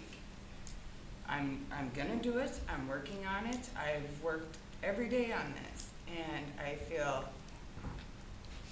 I'm pretty much there. I guess I'm upset. I don't know what else to say, but I've done a lot. And yes, the trailers are, 2 of them are still there. And you just, you gotta understand why is all I can ask. Sasha, Made a lot of progress? She has made some progress. I would say maybe close to 50% has been done, maybe. But I also go back, and I told you this at the Beautification Commission meeting, Sasha, is that twice you were sent out letters that gave you the time and the place where you can contest what we were doing, what we were asking you to do. But yet you chose to wait until the last minute, after we came in and we're ready to clean it up, and then you come to us and ask to give you more time, which we did. And you sat here, or stood here, and agreed to the terms that we gave you, and you still haven't met those terms. So how can I trust that you will get that done again? Okay, what terms haven't I met? That the trailers haven't been moved? The trailers haven't been moved, and we said all that wood on this side of the trees needed to go. Well, I feel that the wood should be discussed then. And if you're telling me, like you did at that meeting, and the other people, that it's a road, that's the only thing that I pretty much got out of it, was it's just a rodent holder. That's what you guys kept telling me. It's And I've had other people, say that they have checked on this too this week, and, as long as it's piled nice and it's off the ground, it wasn't, Ashley, can you zoom in on that? I guess I'm just really, there's a lot of different ways to look at it, and, it's been, But Sasha, it's more than just the lumber it's more than just the wood that's in there. If Ashley zooms into it, there's lumber stacked in behind it. which you can't even see. It doesn't matter if you can see it or not. We asked you to move it. But why? I use that lumber daily. Use it There's daily. other people in town that have lumber right on, in their driveways. You know, I guess, We ask that, and I granted that, yes, there is people around town that have lumber and different things. And I told you at the BC meeting, and that's not a current photo. that is from, That is not a current photo. well, then she's on the wrong one, but that's from last Monday, but she can go back from today's picture and see if there's any difference. We've bent over, we tried to, that's where I'm at, I Sasha. appreciate you working with me, but I'm doing all I can, and I'm working with you too. Okay, so if you're doing everything you can, why were you shoveling your sidewalks and trying to get the sod off instead of cleaning up this mess? Well, isn't that part of the ordinance too, to maintain your sidewalks? It is, but at this point, we're asking you to clean this And up. I have. I don't. But I it's don't know not- what you're asking me to even to do, because I have done. So you're telling me that the 5 people on the Beautification Commission and possibly the 3 other ones here that are different from those 5, if they tell you that it is wrong, you're still going to say that we're wrong? That there's 8 people in the community that say that something's wrong with this and we're asking you to clean it up? I also said that I can't guarantee that we're going to get everything done, but I also told you if somebody turned in another property that had the same type of issues, say as lumber or anything else, it would go to the beautification first and they would look at it, and we have the policies in place to do this. The whole thing started because somebody, more than one somebody, said there was an issue with your property. That's how it started. Okay, and I agree. Okay, so we looked at it, we sent a letter that said what needed to be cleaned up, and we said everything from in front of the garage, all the trailers, and all this stuff needed to be moved. If you needed more clarification, and we're learning from this process, the new letters are specifying exactly everything And that, the wood was never mentioned until the beautification meeting, and then it was like, that wasn't even fair, if you ask me, at all. I also said if it was just the wood, it'd probably be better, but there's all the lumber in behind it. There, you don't even see it. You see a lot of This picture, you don't behind it. I go take a picture and have it back here before. Is that firewood or mostly firewood? Yes, and the lumber that is, in between, there's a wood pile in between them 2 evergreens. You know, a 2x4 plywood, different levels where I've kept 2x4s or 2x6s and whatnot.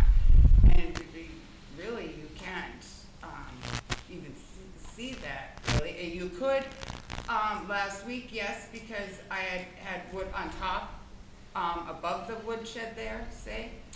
But I removed that down to the top level to where you couldn't see it, I guess. So there's another issue, Sasha. You just said wood shed. That is a structure. A structure cannot be within 15 feet from the middle. Isn't that correct, Mike? 15 feet from the center of the alley over. That is within 15 feet. Hence why we told you you had to move it. I don't have things in there. What I have is a trailer sitting there that is easily movable. If we had a power line that came down there, could our crews come in and easily move that to get to a down power line? Or if there's something underground, they would have to take that out. Okay, but did I not say that then I would move my wood, and wasn't I told that my wood belongs in my garage if I wanted to have wood? That was Now, one why was person, that? But that I- was one person's decision. That wasn't necessarily all of us. I said it could be on the back side of the garage where you couldn't see it or fenced No, you in. said I would have to have a white fence around it. I said you'd have to have a fence around it. I didn't say white fence.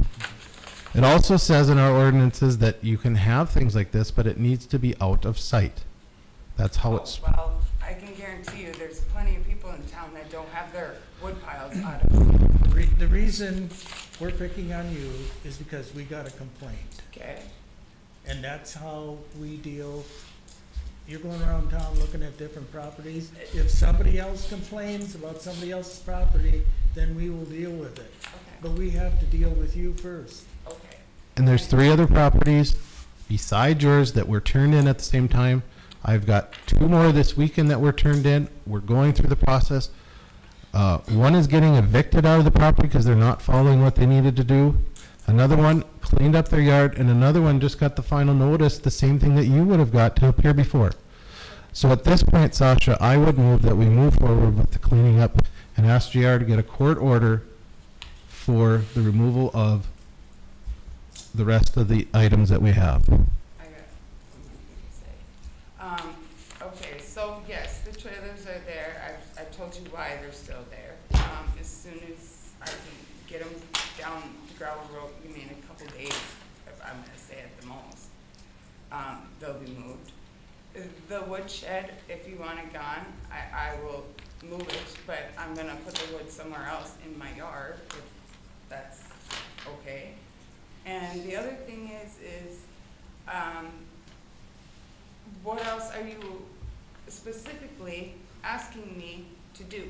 Because I have done everything that I feel would be done. There is, 5 barrels, the gray barrels from the spice place in the other part of the yard, which are full of rocks on something I started last, and the stuff was stolen when I couldn't finish it. Them barrels, yes, I tried to move them, they were froze completely down, which are full of the rocks that will go around it. I can't get rid of the rocks up until I can put them down, which will be shortly here. So that's the only other mess besides the 2 trailers, and it's not really a mess, it's just barrels that it's a project though.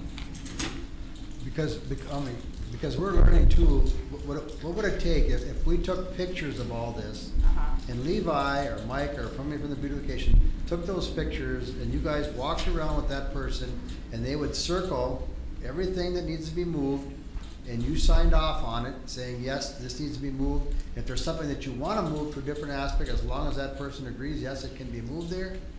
Now you take away this because you're saying that he says this and he says that. Whereas this way, you basically have the pictures that say, okay, it's circled, this needs to be moved. And that way you know exactly what needs to be done. Levi knows exactly what he told you because he has it written down, and then it's done. And going forward, I think that's what we should do with all of them. Basically, Levi takes the pictures, says this is what needs to be moved. If it's this trailer, it's circled, and it said exactly what needs to be done, so there's no discrepancy in what this person said or that person said. You sign off and say, I agree to this, I agree to move this, I agree to do that. Then you can't come in and say, well, you didn't tell me that. Because you saw it, you got the pictures, and you circled it. I don't know if that's something that Levi. It takes the ambiguity out of it. Right. I like that idea. And I don't know if Levi would be interested in doing that or not. But I think it shouldn't just be Levi. I think anybody on the beautification should be able to take pictures and walk through and do it. But we said at the meeting the other night, if you move the wood pile and that trailer, we could retake a look at it. Well, neither one of them got done.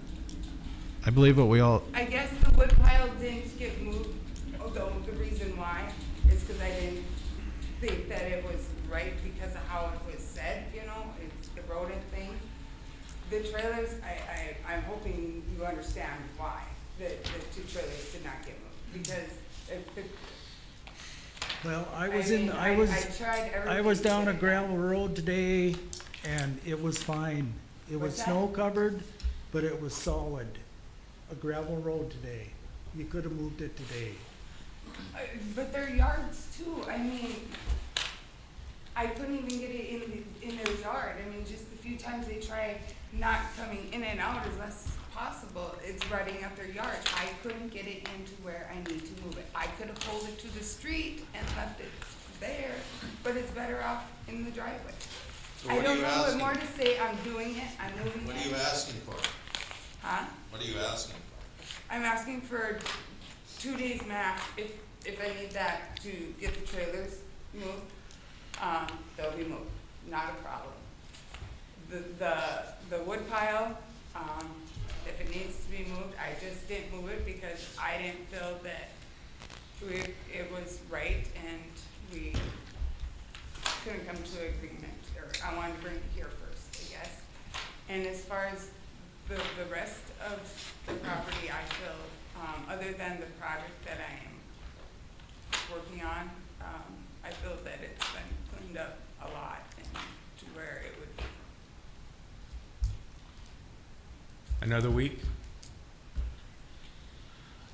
We've been there. 2 days. I don't know what else they're asking. 2 days? Then, I guess. Sasha, the last commission, the beautification commission asked you to move stuff in a week, and you didn't move anything. I guess that's, I mean, you're gonna get time before we can get the guys to come in and clean, because we have to line it up.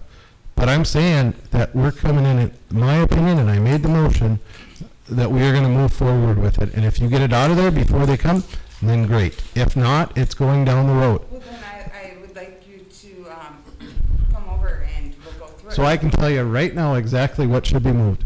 Anything between the 2 trees up to the garage needs to be gone. And anything that's on the north side of the trees that is wood or rubbish or anything else needs to go. If it's decorative, it can stay. And that's what I told you when I personally talked to you how many times about this, is it's the stuff around the garage. We didn't even care to the south of the garage in your yard. We just said around the garage needed to be cleaned up. Is that clear? Okay, so I have a grill there, end gate, which is the yellow deal at the bottom of that wood carve. I have 2 trailers sitting there and a lawnmower, right? Other than the wood pile that I will move.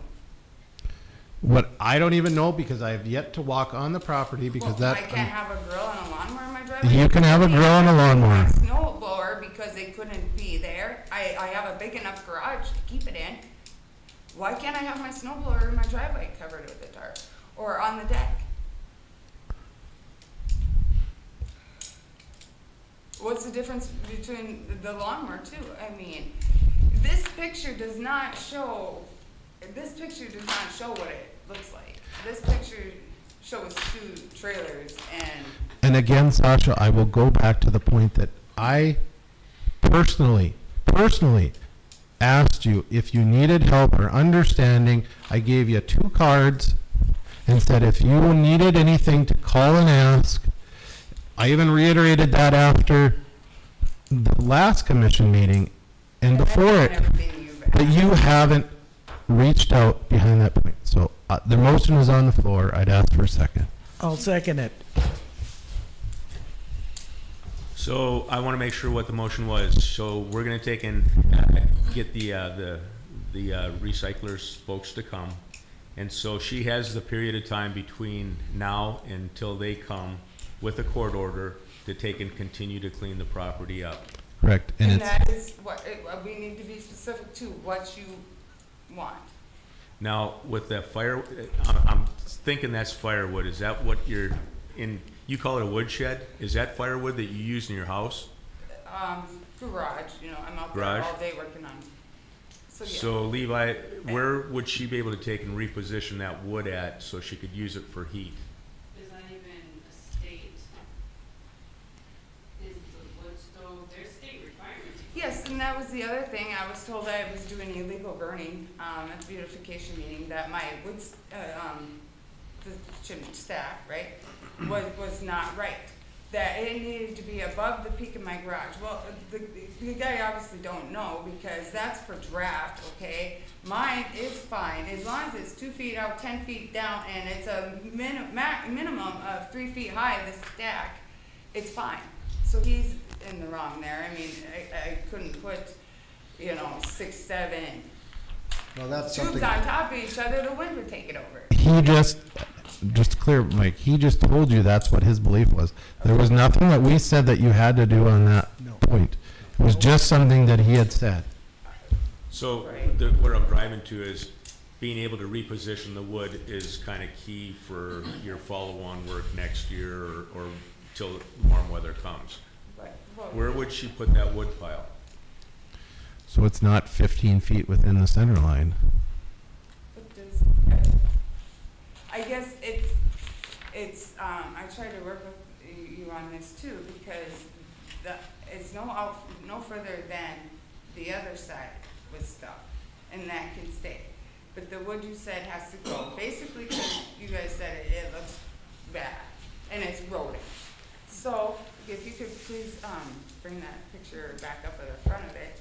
I had told the beautification committee that if I could keep the wood shed with the burning wood in it.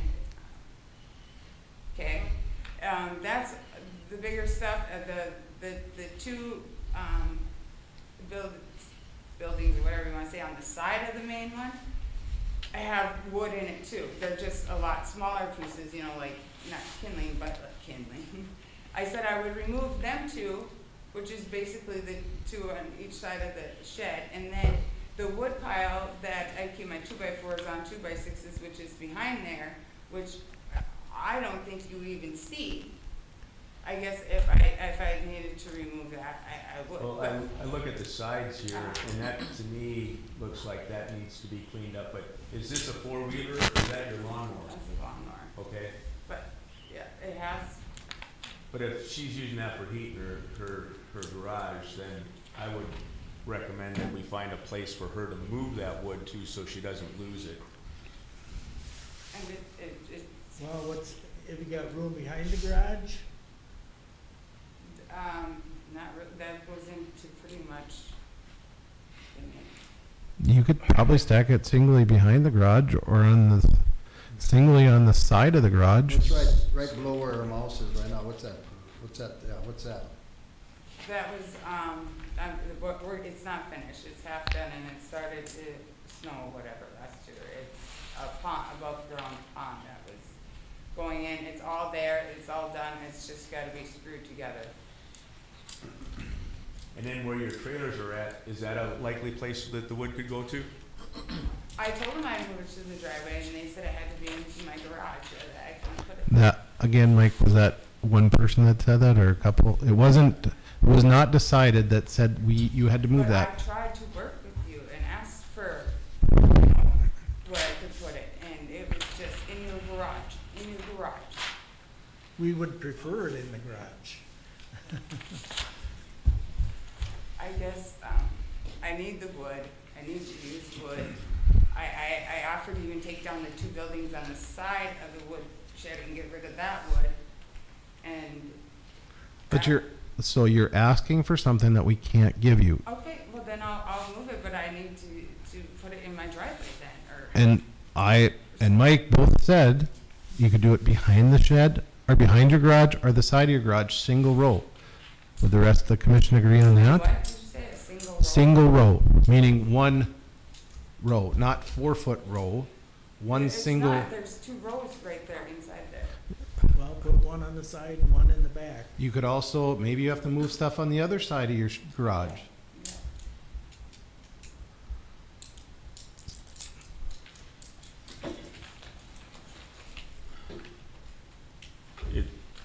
I think letting her move the wood is, if she's using it for heat and for a garage for work is appropriate.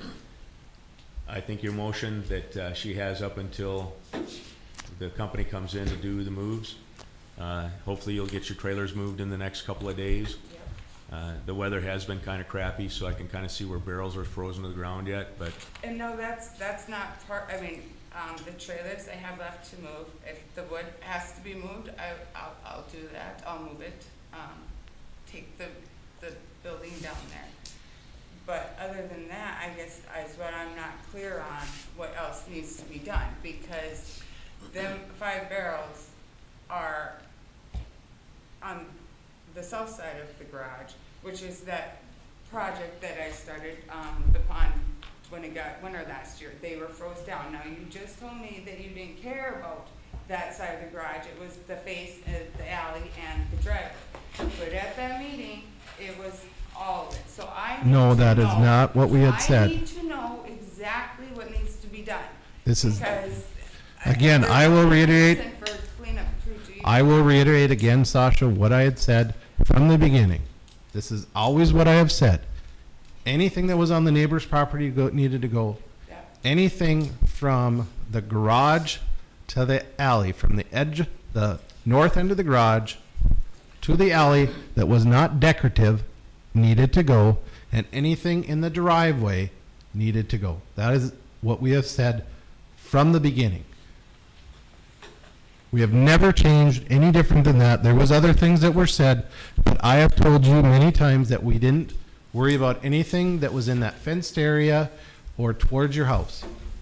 Well, it was different here and there because there's constantly stuff being added in. I will move the wood. This is the first I have trailers heard will of be the- gone, and honestly, after that's done, I don't know what else there is for a cleanup crew to do. But I will have that done this week. I'll have the trailers moved hopefully tomorrow, and I will start the wood shed tomorrow.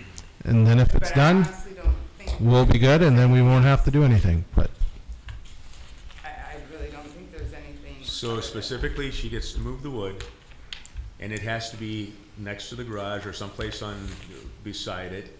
You want a single row, not multiple rows. And again, think about, it's a fire hazard, so if you're, you know, making sure that there's a way to take and easily get to it. And then the trailers are gone. If they're not gone before they come, then they're gonna be gone that way. And I think that we're all trying to help you here, so it's not gonna be an extra tax burden on you. But, you know, we're kind of pushing you to do it. Right, and I understand it needs to be done, and I honestly feel that other than now the wood that was just brought up, actually, to me. And the barrels are okay with the rock in it? That's the first I've heard of the barrels. that's the first I've heard of barrels. It was stuff, and I'm saying it's That's barrels. fine. But we- Okay, so we don't have to worry about We didn't those. say anything about Okay, barrels. well, it was Now, cleaned up. one thing I want to clarify, just like we did last time, if we get some more snow and crappy weather here in the next couple of days, is there going to be a short extension to give her a little bit of time to move the wood? I don't foresee them coming until the first part of May, because he said he was gone for guard duty next week. So she's probably going to have until the first part of May, and the time we get a court order, it's going to take a little bit of time. So I don't think there needs to be an. First of May though. Huh? No, I don't know, it'll be done, it's not a problem, I'll do it. It's- Okay, so we're still going to entertain the motion then that the contact of the, I call it the recycling, but that's probably not the appropriate term. Levi, give me your motion one more time so we make sure Ashley's got it down. I got it. One more time so that we can all hear it. The gist of it is anything in front of the garage to the street needs to go, and anything on the trees on the north side that is not decorative on her property. And this is kind of the gist of what the beautification So no committee? lawnmower in the driveway. You can have a lawnmower on the driveway, you just can't have piled rubbish. Well, your rubbish and my rubbish and useful things that I use are obviously different things, because other than, I'm saying that the trailers, the driveway, to me, other than the wood on the side of it here, is done. But you So should be, that's why I just need, could you please come over and go through it with me then, I'm asking you? So we are on the same? Because to me, it's done, other than the trailers. So you're saying it's done right now? The driveway? Yes. Yes, other than the trailers. So what is behind the driveway? What is behind the trailer? What's in there? Just a snow blower? Just a lawnmower? That's it? Behind it? Yep. That's piled up against the garage. Okay, right, okay, the yellow, deal there is an end gate. That was a bench that I gotta put together yet, okay? Right behind it is, a cart that has all my 2x4s in it too, the ones that I don't have behind, in between the two trees. I use wood unbelievably. And next to it is, the kids, it's got his Hot Wheels thing in there, and, But there's a building there, that's what's in there.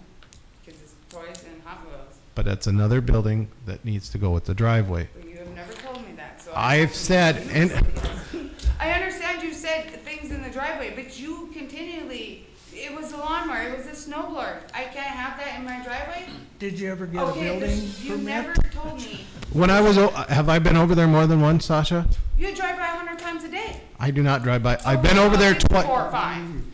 5.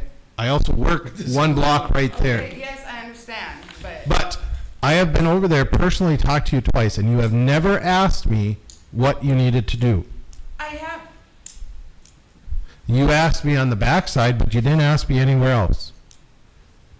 you say clean it up and I'm cleaning it up, and I have. And I guess your thing and my thing are 2 different things, because what I think is not rubbish and garbage, you seem to think is. It's not just me. Can you please understand that? Okay. That it is, there's 5 people on the Beautification Commission that approved this. Your neighbors turned you in, or residents turned you in, plus the rest of the commissioners sitting here. Can you understand that it is not just me picking on you? I was just saying, saying, you need to tell me then exactly what you want to do. Go back to Paul's That's it. comment about a picture and circling it. Is there a way that we could accomplish that to make sure that there's no ambiguity as to what she needs to get out of there? there was Can we originally, print this out, a couple of these out, and actually circle what needs to be moved? so originally it was sent, and there is a letter that's in there that said, all the junk and rubbish needs to be off the driveway, or sidewalk and driveway, and removed. And I agree with you. And But I think pictures the of nu- all the things were sent to her. Yep, I think the nuance is that just like she's saying, what's garbage to us is maybe treasure to her. You know, so being able to something say I'm working exactly what it is that you That's the expect to be purpose of moved. getting it and circling and saying. But the other, okay, here's the other thing. So that, am I gonna have to go around and everyone and pick and choose? Our ordinance says that you could have that stuff, it just needs to be covered in a building or in a shed. That is not the case here. Then you would have to get a building permit and ask to add on to different places. People don't care if they can't see it. And that's what the Beautification Commission told you last time. Whether you believe it's junk or rubbish or anything else, that is, or it's not, but Okay. Is that a shed or isn't it a shed? it's a, well, she called it a shed, so I'm going with shed. Again, does it have to be removed if it's a shed? Yes.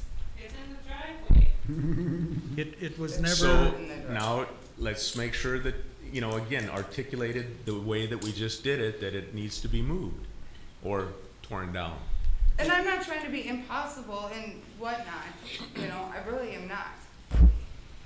It was just, I need to be clear with you what exactly needs to go, because I feel that the driveway was completely, this picture don't show really. Okay, can I explain it again? I feel that it was. The only thing that you can have in your driveway is a trailer that's temporary there, your lawnmower, your vehicle. I know a bunch of people that have got trailers in their driveway But that that's are not- there all year round. Yep, we can't use that as a defense, though. We have to take and clarify. You know, and That is not a- and snow blowers, I'm not the only one that has them in the driveway, and I feel like it's being picked on to where If you feel there's somebody else that you feel being picked on, then you are more than free to turn in. I'm talking about you more or less. You're the one that keeps telling me about snow blowers and the lawnmower, and, you know, Okay, Mike, would you be willing to go over there since she plainly thinks I change my mind all the time? And tell her what needs to go? Or maybe 2 of us need to go. okay? I can't go till, later in the afternoon, so. And I can't either. I'm not free until probably after 6:30. Okay, And I think you heard the motion. You probably have a little bit of time to get to the 1st of May, but I'm gonna ask for a second to Levi's motion, and, I made Mike did, I made okay, the second. I'd like to say, go ahead. I've been quiet I've been listening to all this, but, and I'm trying, I don't know how I can say it without, I don't want to get myself in trouble. You've got a lot of stuff over there. Yes, you're right.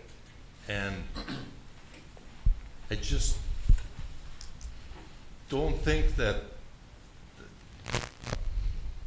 the city should come and have to tell you Right. to clean you're up right. your junk. And you're right. Because I can't see how somebody can walk out in the morning and see all this stuff. Right, and I totally. I don't understand it. I mean, but I do understand that people collect stuff and it gets to be a situation where it just gets out of hand and that's what you got. But now, you got a chance to, till they get the paperwork done. And Mike's gonna come over Yeah. and this is it. I understand that, and you're right. I'm tired of listening to this every meeting. Yeah. We got other things to do. So, let's get it done. And we're trying to work with you as much as Yeah, we yeah. can. We're not trying to be mean to you, No, we're just trying to get some, Yeah, no, I understand all that. thank you. Okay, let's see, Levi, Yes. Dave, Yes. Mike, Yes. Paul? Yes. And a yes for me. Thank you. Okay, thank you. And so, Mike, tomorrow at 6:30, would that work? Sasha, you'll be around at 6:30 tomorrow? I can do that. Okay. We'll plan at 6:30 tomorrow. Okay, thank you. Thank you. Okay, 8.5? That one has a buyer. I believe they went in and looked at it. I don't know what happened past that. You okay? I went over there because there's a confusion, and so I went over there to make sure they could get in, and the realtor was sitting in her car trying not to throw up. So she sent the inspector in there alone. I have not heard the results of that. They didn't ask for the Mike Blevins inspection.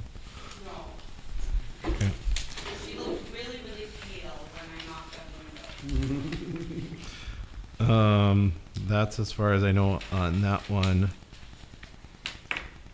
And then we're still waiting on the chicken scratch till June 30th. And that's kind of the updates on those. Okay, and Levi, you did bring up a good point. The home inspector for that buyer, what, do we have to worry about maybe having Mike come and actually condemn it, or are we gonna go with what they inspect? Mike actually did condemn it. We have held off on it. So we know what they have to build to then to get it fixed? Correct. Okay. Mike Blevins started the process. We held off because we heard from social services that they were gonna have a buyer, and they said we'd work with them, and so they didn't have to have anything compounded onto it because there wasn't much in the, I wouldn't call it a state, but for the, is it an estate, John, or wouldn't be a state, it'd be in the conservatorship, guardianship. There wasn't enough money to pay all the bills, so even if we did anything about it, we'd end up paying for it. So we were hoping to hold off and then somebody would buy it. And Yep, okay, but I just wanna make sure the realtor knows that there's. they're supposed to disclose it. Okay. Okay.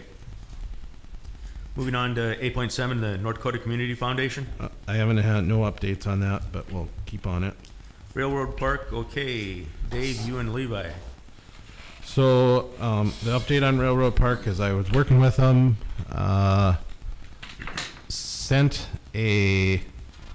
asked to them about it, how things were going, and was responded back with they needed a $600 check to move forward with the process. They couldn't go to BNSF without it.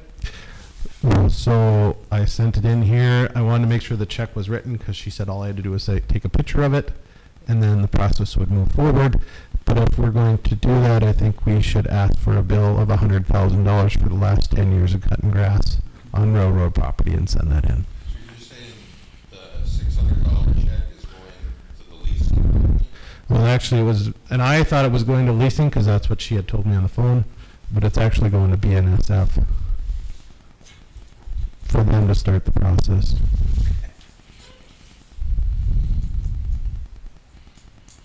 I guess, And what's the process, what's gonna happen after that? we can't guarantee anything. Basically, we have to fill out all this paperwork. I tried to even work with her to say, well, here's this and past articles, and she said, I can't do anything more until we see the check. and we can drop it if we want to. No, it's a non-refundable check. So that's why I said, No, I mean, if we don't send this check, we can just drop it, not go for a lease. correct, but then I would say we're not taking care of anything in the parks anymore, and we start assessing them. And I think that was kind of the point you were making. Yeah, myself, and I think most of the city, I just can't see starting to pay, what was it, $4,500? A minimum of $4,500. For something that is on record that the railroad gave the Hillsboro that part in the 20s, because I've got paperwork right here. I went on the Banner's archives.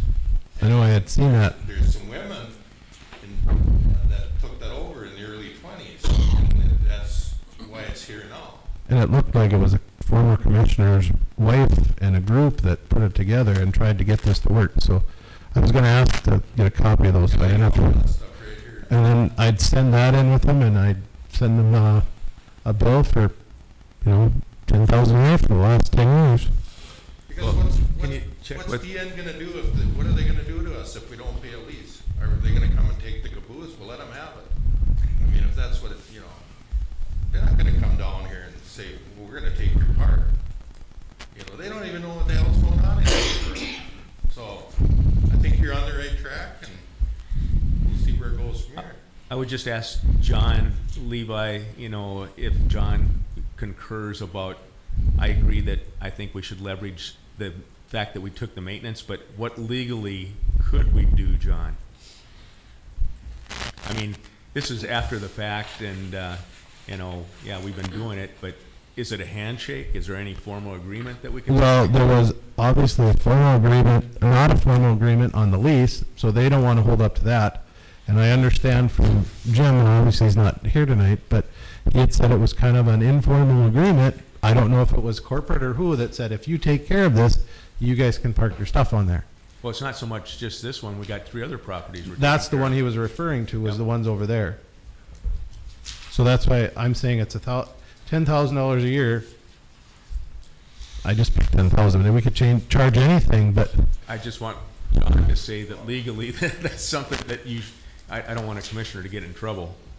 What would happen if we said that we filled out the paperwork and we sent in the paperwork with a one-line letter saying in lieu of $600, we're waiving our charges for the last 7 years for mowing and maintenance? That's a 7 year statute of limitations. See, and that's true. This is Vince Morrison was mayor. June of 1985, they were sending a letter to Burlington Northern concerning the mowing of their right-of-ways. Can this copy go? Yep. And I can pass this around, or I can read this little bit of history here to you if you'd like to hear it about the railroad part. But maybe I'll just send it around and let you guys read it. It's small print. And I just got to make sure the borough and all those things and our clock and, electronic signage and stuff, that's all ours, right? And we never had to take and sign a contract to put anything out there, correct? Not according to Tom, it's just been there. Yeah. But it was the informal agreement, I think, that everybody's relying upon to take and do that, so. But now we're getting to the point where and basically what she had said is they're not even, I even asked, is there somebody that I can talk to at BNSF to make this work? And she said, I am the only one that you can talk to at this point, I think. Amy Macbeth, right? No, I talked to Amy Macbeth, and she pointed on to this Isis Vidal. Okay. I asked, have we heard anything on the lease? Will it be waived, or will we be paying the $4,500 plus? Is there someone in BNSF that I need to talk to? Her answer was no. I'm the one who's currently working with them in regards to rent. Need to have a copy of the check so I can get the progress going. Let me know when you have sent it. Well, I agree with you. I don't think we should be paying anything. No. And if they wanna take it back, Which they won't. right? No. They're not gonna take that part back. No. Maybe we can let the weeds grow and then we can take it and exit. Eminent domain. It's hard with the railroad to get eminent domain, because they already got it in eminent domain. They'll just blow the horns longer when they go for a bigger one. Oh, that would be bad. Well, what I would like is some authorization, what I can do if you want me to try to send a bill, and what I should do with the 600, and I would say that if it gets too far, I'm gonna ask to have JR or John step in once it gets to the point that I can't negotiate it any farther, so. Well, I'm not forgiving them $600. Paul, you forgiving them? Yes, I am. I think we need to, if we want this, we gotta do something. We gotta play nice a little bit, because they do. We're the ones that have everything to lose. If we really wanna do something with that park, yeah, do I wanna spend 600? But if that's what the process takes, do we want to do something with it or not?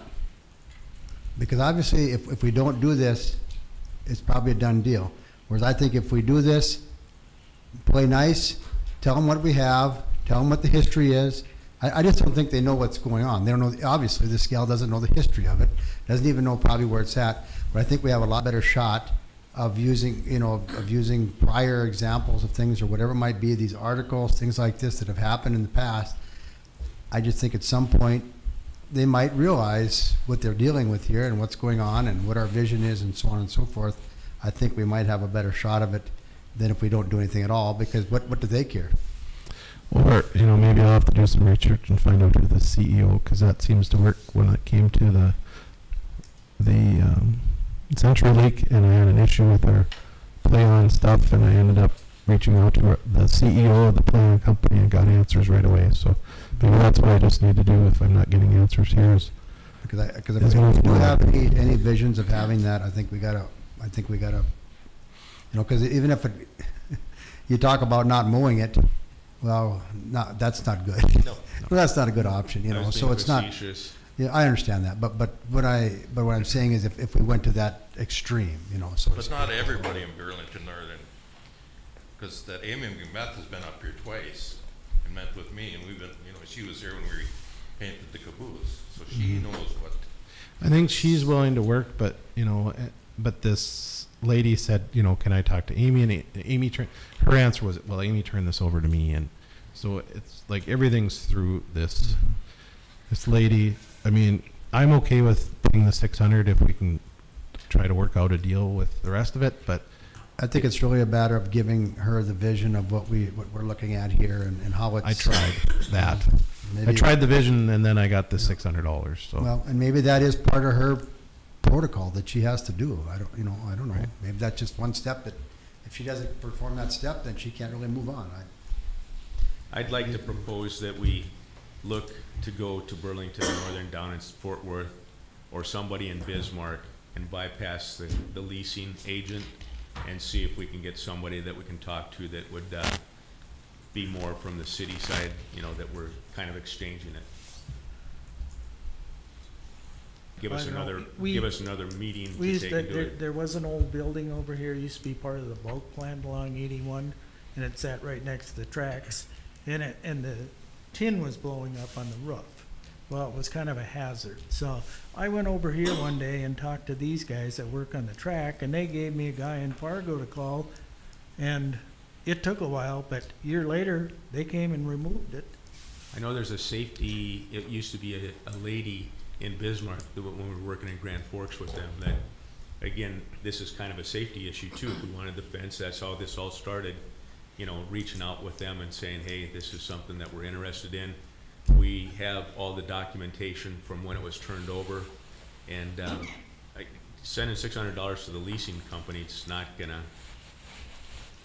I don't think, get us what we want. I actually know somebody that works over here on a daily basis. He's from Argusville. My kids went to school with their kids, and I can reach out to him and see if he has a contact. More direct. I'm fine with that. If you have another avenue that you want to take, we've been dealing with this for years, so. I would move that we. You can do that, that's fine, but if there was no other option, I would say we want to. I would move that we'd be able to use the $600 if needed, that the check be authorized, and I would let you know if it needed to be used.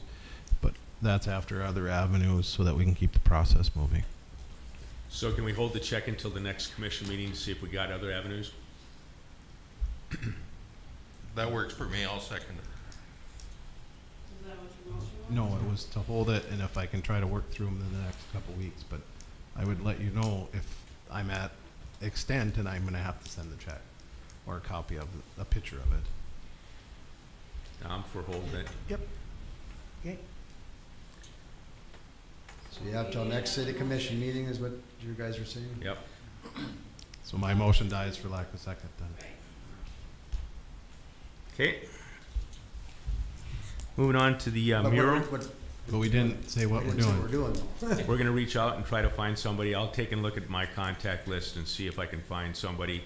You work your contact list, we'll work it as a group and see if we got a belly button that we can take and press to find a better answer than going through the leasing company. So we'll get reports back at the next meeting from you three of what you've gained. Yep. Okay.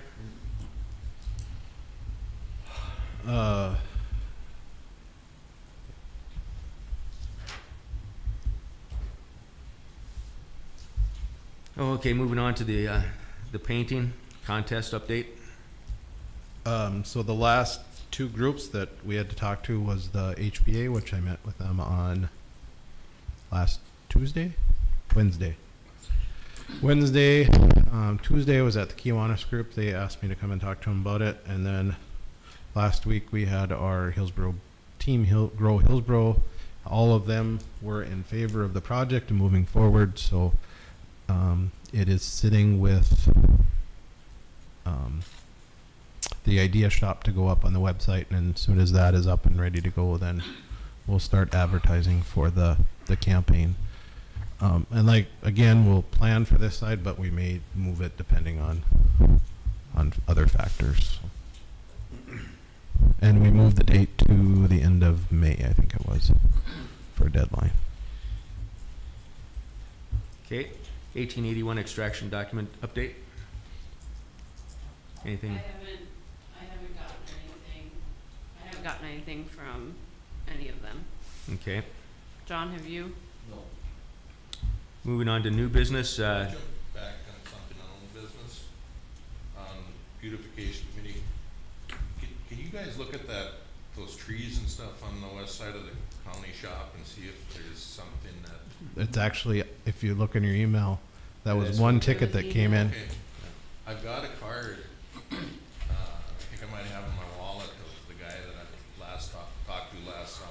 It looks like it's been sold again because it's not owned by the property that has the apartments on it. It's a different name on that. Okay. And JR, I talked to Levi, the first document had the wrong address on it, so you're gonna wanna make sure that you correct that so it's legally binding. Okay. And like I said, I just sent it out because on that one, if you look at it, it has things circled and everything. We learned from the last ones and said, here's how we're moving forward. So we circled and said, this needs to be done, this needs to be done. And I think on that property, and I'm just waiting to hear back from yes or no from the BC members before that letter's sent out. Yeah, because that would be a big thing if they want that street blacktop. That's a big swamp and it would Right. really help the drainage and that. If I remember right, and I think the pictures are pretty good when you look at them. You can actually see the drainage issues, so that was one of the things I said, and then all of the down trees needed to go out because they were harboring pests and different things. So, but it's a lot more spelled out on these. So yeah, if there's. Thank you. Yep. Anything else? Okay, moving on to new business. The date for the citywide cleanup. Jim asked to have everything out to the curb by May 2nd. Are we gonna put something in the paper and on social media and everything? And then I also asked Ashley to put out about the process for the beautification commission at the same time, so that everybody can see what the kind of the process was that we approved last year. Okay. Is that the whole town for May 2nd, or are you doing it to? The whole town is my understanding. He just said everybody has to have everything out on their curb by May 2nd. That's what he told me. They can start putting it out over the weekend, I think is what he said they usually do, but they'll pick up on May 2nd. Start picking up on May 2nd. Okay, anything else? Moving on to the Combat Veterans Motorcycle Association, the app for a local permit for a raffle. I'll move to approve. Got a motion, do I have a second? Mike seconds, any other discussion? So Mike, Yes. Levi, Yes. Paul, Yes, Dave? Yes. Yes for me. 2022 summer library request for $3,997.70. I'll move. Motion to approve. Dave Second. makes a motion, Levi seconds, any other discussion? Levi, Yes. Dave, Yes. Mike, Yes. Paul, yes. and a yes for me. Going too fast? Yes. I can That's type your vote? fast, but not that fast, First she was falling asleep, now she can't keep up. right?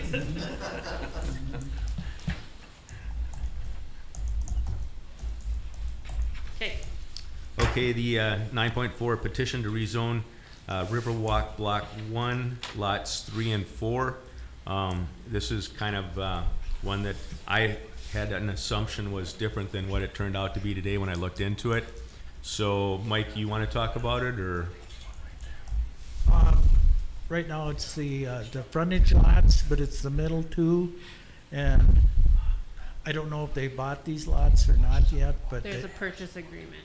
They have a purchase agreement. but they want to put apartments on in those commercial lots, which would mean they would have to be rezoned. So they're commercial right now, and it is lots 3 and 4. It's the middle 2 lots, and I think there's a lot of information that needs to be passed to planning and zoning so that they can bring it back to the commission. So, for example, if I recall, when we did the annexation of the 128 acres, those commercial lots, you know, there was, from a county perspective, some worry about having access, more access versus the main, you know, going in and the main gate and going into the street. So there was worries about that. I thought that it was going to be another part of phase 1, and this is part of phase 1, but a commercial part of phase 1. So I need to I think we need to run to the county and find out again about access to it. If there's an issue like that, they don't have the infrastructure in, so it wasn't included in the bonding that we did for it. So there's a whole bunch of information I think that they owe us to take and you know, clarify before, you know, especially before planning and zoning, but coming back into the commission to make sure that we have everything straightened out. So, John, I see you're ready to talk. I think what you're saying is correct in terms of we need to refer the request to planning and zoning. There was a suggestion in the request from John Lowry that they would find it acceptable if the city was okay with either a conditional use permit or a variance. Their initial request was rezoning.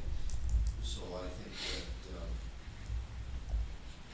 planning and zoning needs to look at whether or not the variance or the conditional use request would be appropriate in this case. I suspect not, is what you'll find by reading the ordinance. So then you're back to what you said on the rezoning, and you know, all of that background history then that you're talking about needs to be looked at before the process would be followed in planning and zoning of the publications and the hearing and then the recommendation to the commission, and then doing the same thing to get to that R3 request for zoning. Is it R3 or R2? 3. 2. I think 3 wasn't 3 the new one that we did? 3 is the new one. That's apartments. No, 3 is the 50-foot lots. Yeah, so 2 should be the, That's not what the ordinances say, because I pulled them up. huh. And I read them right to John, and it says apartment buildings in R3. R2 says apartment buildings too. R2 says everything permitted in multi-use family residence boarding. And then if you look at R3, it says That was the all 50 footers. R2 uses and apartments. Right. So that's why we were thinking R3. Because these But- would be apartments. Right. But the other one is apartments also. But I thought specifically R3 was done for 50-foot lot frontages. Right. The minimum is the same as R2. Which kind of confused me, which I thought there was other locations within the phase 1 that would be easier for them to take and, you know, put apartments. So I had actually reached out to Rob Jordahl, and he talked to me about it. And he wanted to do that there. It was him that pushed it, because he said if we put these apartment buildings in the other residential areas, he was worried that possibly people wouldn't want to buy and live next to an apartment building. He also said that, you know, and I looked at it, and they're kind of hit and miss where the lots have been sold. So I think this was partial failure to, I mean, I thought the one part was supposed to be for apartment buildings. Well, that got sold for townhomes. Yep. It should have been sold for apartment buildings, not townhomes. So in reality, did we have enough high residential areas planned in the project? That's kind of a tough question. You don't know.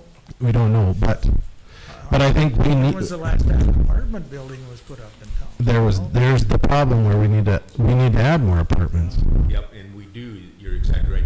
Now, the other point that I talked about today, and I haven't talked to Mr. Jordahl, but, you know, you're gonna have that beautiful lake with all those nice lots in phase 2, and half of those are gonna be looking at an apartment building on the south side.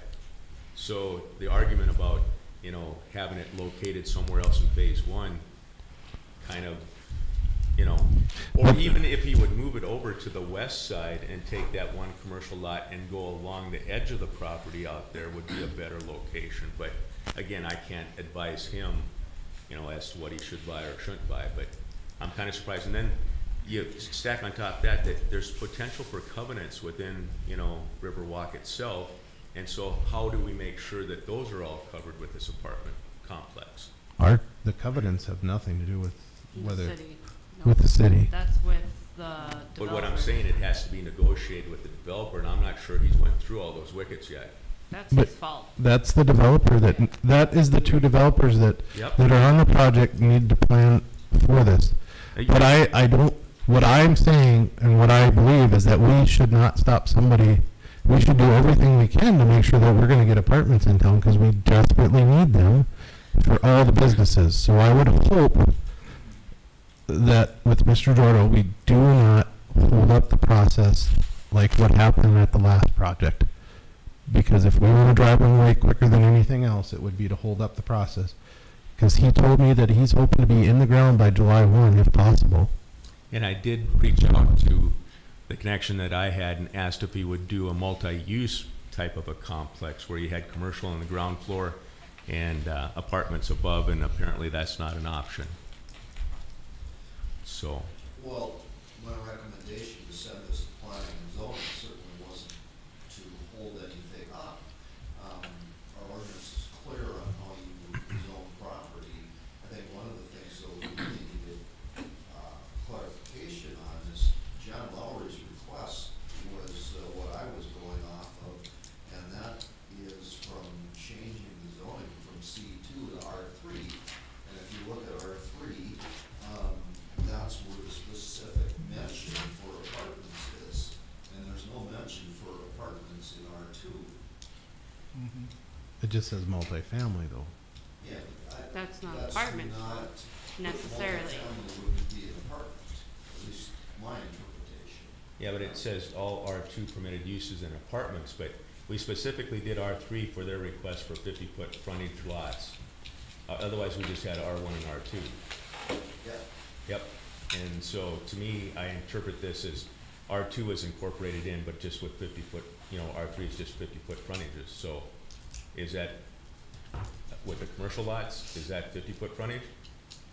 You know, like I say, that was something that Lowry and John and Pat requested, was specifically so they could have vertical development with small lots. But I don't think their intent is to change the size of the lot. Their intent is to comply with the permitted use, which would be the apartment building.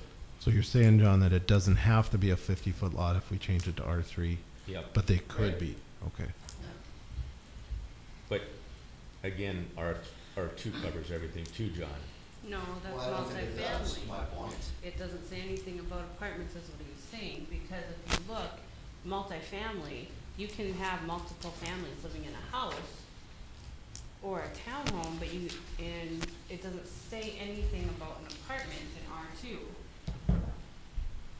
It says multifamily. So did we change that considerably when we did it? Because I thought we just added R3 on at the end. We did, because I had the old one and R3 wasn't in there. Right, so if we didn't change anything on R2, obviously apartments had to be in R2. And that is multifamily. An apartment's multifamily. I don't know, I that's, don't think so, but it could be. I'm with John on this one. Well, it doesn't matter. It's gotta be rezoned, so regardless. Planning and zoning should be able to But then work if you with go John down on here that. On the dimensions, it says bedroom apartments. That's way down there, though. I still think it would be, I still agree with John that it would be R3. I move to send it to planning and zoning, and come back for the recommendations. I'll second that. And I would hope that, like I said, we don't slow this process down at all by any means, and hopefully that they can meet their deadline. Who do you want to come and present to planning and zoning? Because somebody's going to have to answer all those questions. And do we go to the county and ask them for their input about, Highway 11 there, County Road 11? Because that was an issue when we annexed it. Something that was brought up. Yeah. So, in order for you, and then I think the other consideration, do you want to have a special planning and zoning, or do you want to wait until the regular planning and zoning? If they're talking about July, we might want to move this as fast as we can. How much time do you think I have? Well, when do you guys meet again? Because it's the end of the month. so you might- Second Monday. So that's So a ways John- away, so. On C2, it does say highway commercial district, but it also says that hotels, motels, and similar use. Yeah, I don't think apartments would be similar use. Okay. I did look at that, agree with what you're saying. And it says other uses not limited but similar to permitted uses above and consist with the stated purpose of the district, so. But we'd have to give a conditional use permit in order to do that. But that could come from planning and zoning also.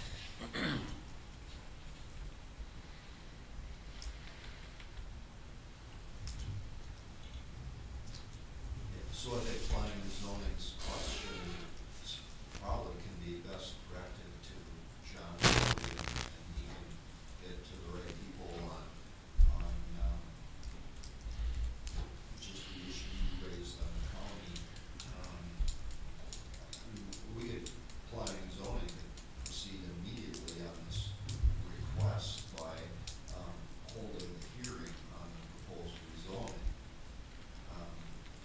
Because it has to be hearing and planning and zoning, and they have to approve it and recommend it to the city of Hillsboro, the commission. Then we proceed, and the city commission has to do the same process. It's not just a one-time publication, hearing and planning and zoning says we're rezoned. It's a two-step process. So we don't have a lot of time. When you think about it, Yeah, I mean, without special meetings. But we do need to get the answers. Is he going to ask for, pay in lieu of taxes? What's just because there's a purchase agreement doesn't mean that we have all the details that are going to allow the building permitting and all those things that have to take place too. But I think what John's saying is if we change it, if we do a rezoning, it's gonna take way longer than if we use a commercial use, conditional use permit, correct? Because if we could do a conditional use permit, it's only go to planning and zoning and then come up to us. Where if we change the zone, we'd have to rezone it and go through all the hearings like before, hearings at planning and zoning and hearings here.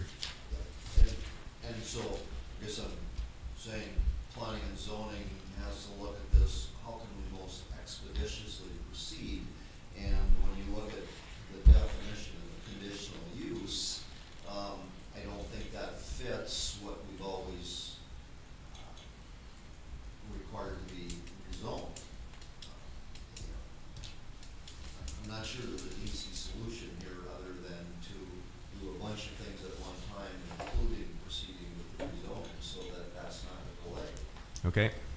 Harry? But one more thing, Rick, and then it also says the purpose is the intent of the district to establish areas having good access to and located directly adjacent to highways for highway-oriented commercial activity. Or commercial activity require considerable amount of on-site storage or parking or otherwise cause conflicts if located in downtown central business district. Which an apartment building, if we put that down in a downtown business district here, would put considerable amount of traffic onto it.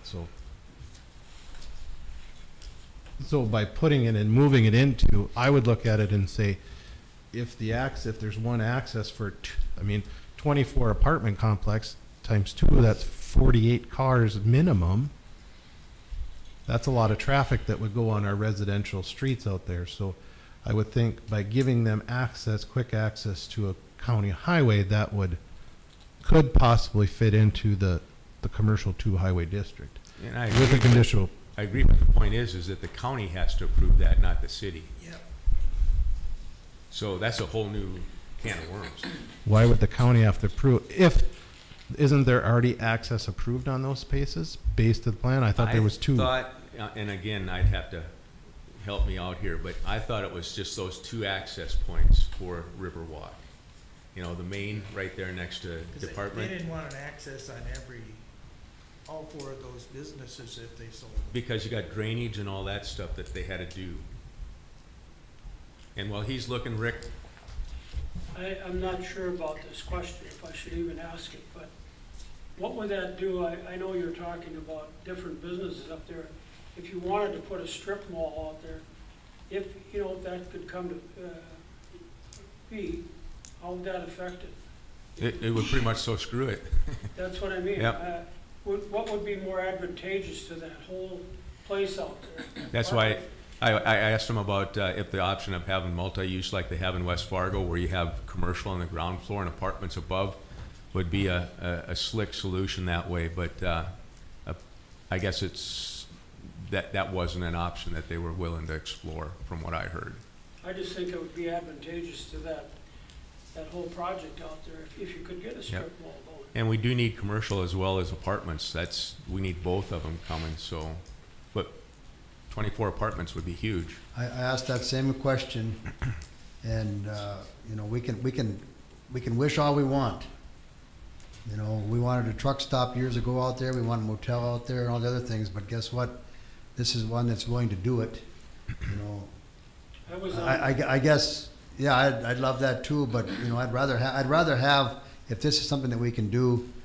And how many times have we talked about on the economic development side that we needed apartment buildings?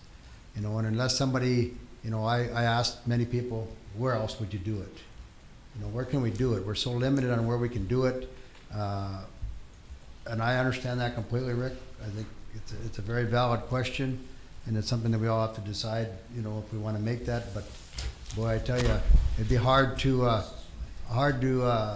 when we're trying to get people to move to Hillsboro, whether it be for Dagelman's or whatever, and they say, well, we can't do this or we can't do that because there's no apartments or nothing.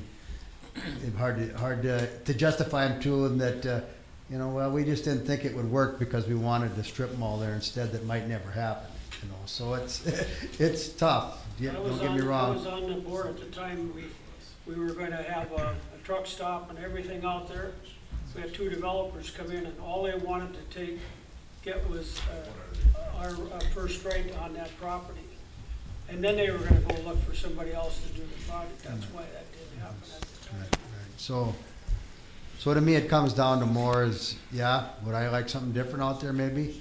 And the apartment building put in a different spot, but obviously that's not an option in this case. And trust me, I've talked to a few people and asked about a few different areas, and none of them really panned out. So, that's just the way I think that we need to move forward with, like we said, about Mike and planning and zoning and moving as fast as they can and finding and let them doing the legwork, talking to Lowry and getting all the information they need. That's what their request was. So I think that's what we need to do moving forward, unless John has a different recommendation.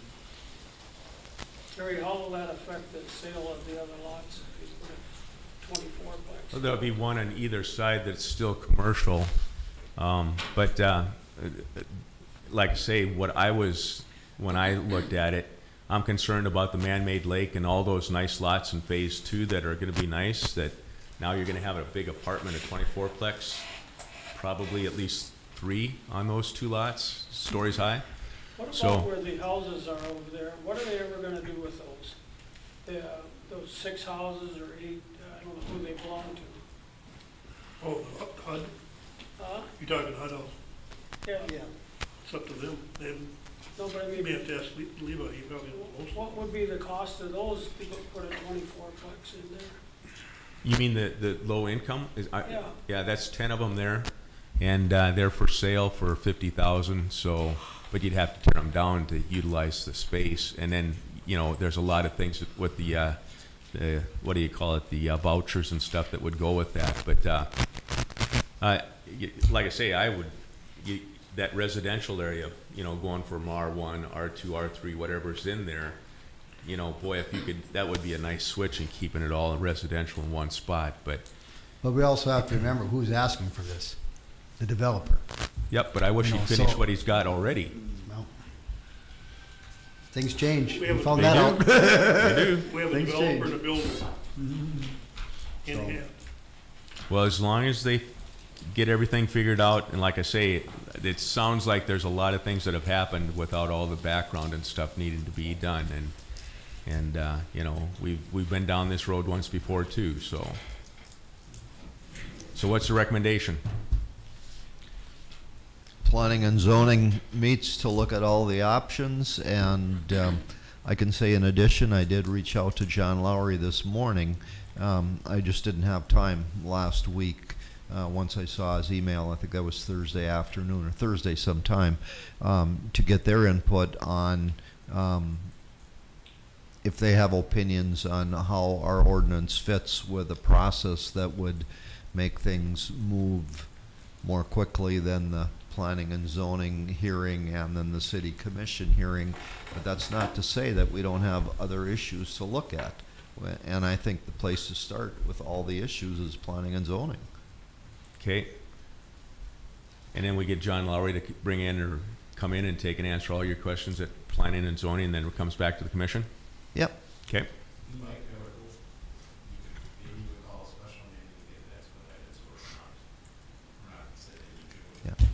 Yeah, and I'll let John Lowry know tomorrow that this was referred to planning and zoning, which is the starting point regardless of how we approach this, and that he can reach out to Mike then and schedule a meeting to talk about specifics that right now we're not aware of anything other than the general request. Okay, that takes care of that then. There was a motion. Do we need a motion for that or no? Because Levi had made a motion, Dave had seconded to go to planning and zoning. Do we need a motion? Yeah, I think that's a good motion to pass because that's where it has to go anyway. Okay, can we finish that? Okay, so Paul, Yes. Levi, Yes. Dave, Yes. Mike, Yes. yes. Okay. HBA tent contribution request. I can speak to this a little bit. JR can add his input because he's the HBA president, and you can correct me where I'm wrong and put your information in. But what it basically is HBA is looking at buying a tent. The range of the tent is anywhere from 18,000 to 22, depending upon the tent and the shipping. And we have already got about $9,000 already in the HBA that people have donated towards this to put towards the tent. I have also talked to a few other businesses and organizations about contributing to this fund. So what I'm requesting is if the city of Hillsboro, and I asked Ashley about where this funds could come from, and I don't know if she found any options on that, how we could work that in funding, and maybe do you want to elaborate on that first before I go any further? Or? So I talked to, I reached out to Mark Forseth, and I also talked to John because we can't contribute. But if HBA were to invoice us for a portion of either the poles or the tent part itself, then we can take out of the sales tax for retention and, where's my notes? For retention and attraction. So we just have to have an invoice. Okay. And I don't, what would be the option if you were to purchase the tent and these organizations were to check to the city? Would that work also? Yes. You think that would be an option? I think so, yes. Think so? So, and the reason we're asking this is because, I'll just kind of give a little history. We've always rented a tent in the past. It was in that $3,000 range. Now it's gotten to the point where it's $5,000 a year to rent a tent and have somebody put it up. So we've already budgeted over $3,000 for this year to do it, which we can also earmark on top of that $9,000. You know, so we're hoping that you know, with the contribution from the city and a couple other businesses I've talked to, that we can comfortably come up with that money. The number I'm asking for is about $4,500. If you'd be willing to do that. You know, the HBA spends literally thousands of dollars every year putting on Hillsboro Days. And I think if you talk to a few other cities and the money that they put in to their community events, I'm sure that it's substantial when you go around to a lot of small communities. So I'm just thinking that from the city standpoint, I think this is, you know, as a small gesture, so to speak, that, hey, we feel Hillsboro Days is a good draw to Hillsboro. It brings a lot of sales tax dollars to Hillsboro. And that it's a positive thing going forward with this summer event. And I'm just hoping that everybody on the city council agrees with that this is $4,500 well spent. How I view it is that we would have that basically the city would own the tent, and then so they would have, so we'd find some place to store it. The dream is eventually, hopefully we could get a trailer to put it in, and everything would just stay enclosed in the trailer, so that if it had to be moved to put up here or put up there or wherever it might be, you know, there's other entities. I basically look at it as whoever puts the money in as far as the businesses go, or the civic groups, they would have the access to the tent. We've never really talked about who would use it over and above that. That's something we have to talk about later, but right now, and JR, you can clarify this, but right now it would be just, you know, obviously any civic organization in Hillsboro, whether they contribute to or not, would probably have access to it. But otherwise, as far as businesses go and other things, it would be mainly those that have contributed to it up front, and we can always address that later if we wanted to rent it to them or however it might be. So, but if there's any questions, please. We've used sales tax money in the past for projects like this, so I'm going to make a motion that we take $4,500 out of sales tax and help purchase the tent. So that's the pledge, right? That we're for $4,500 is what you're asking for. Yes, sir. Okay, we have a motion. So do I have a second? Second. I would amend his motion that the city purchase the tent and store and insure it, and the HBA would be in charge of care and maintenance and renting it out. What's insurance cost? Lee said he said that it was basically, it would be almost worked into what we got already. It just because insurance, he says, they understand that communities put on events like this and communities have things like this at them. You can talk to him directly to get more specifics, but he said he didn't even know if it would be any extra. Okay. It'd just be something that we'd have to make sure we had listed as equipment. So. Okay, so kind of self-insure in a way, yeah. Yep. Okay, we got the motion, we got the second from Levi. Any other discussion? Need a second on the amendment. Yeah, I'll second the amendment. Okay. Levi? Yes. Paul? I'll abstain. Mike? Yes. Dave? Yes. Yes for me. Use concrete blocks to hold it down. That's what we're hoping to use, concrete, so we don't have to go in the street. So. And now, Well, we voted on the second, then we have to vote on we voted on the amendment, now we have to vote on the motion as did it amended. all in one. Okay, so Same thing. you're going to Just a say it second, again. don't worry about it. Mike? I'll help Yes. Paul? Dave? Yes. Levi? Yes. Yes for me. Okay, we've had, we're going to take and recognize the citizens out there, and Mike, I appreciate you coming in. I know you waited all night long, but I'd like to take and call you up and get some information from you. You picked the wrong night to come, Mike. It's all good. Representative Mike Bell, District 20.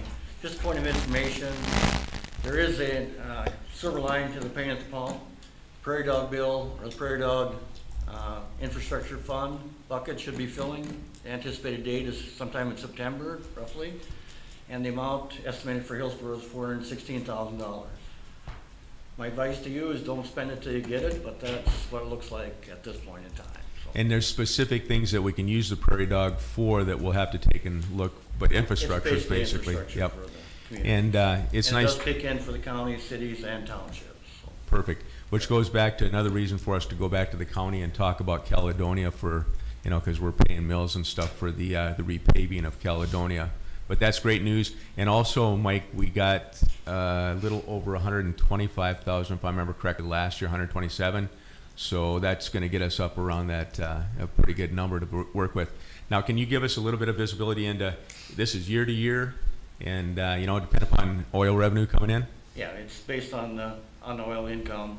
The buckets filled. There's an array of funds that get filled in order. It's on a biennial basis, so if you get it now, it's going to be 2 years before it happens again. So. Okay. And then I know the airport gets money too. They're the last bucket. Right, if it gets to that point. Yeah, so they got a little bit this last time. Well, thanks. That's great news, and you know that's part of our equation when we start to sit down and take a look at the paving project and those types of things that we'll have some extra money to take a look at. So hopefully inflation won't eat it all up. Get it. Oh no, we won't. So thanks, Mike, and thanks for you know, sticking around. Yep. Any other citizens want to take an address? Yeah, we better wait. I'll wait for Rick. As long as I'm here.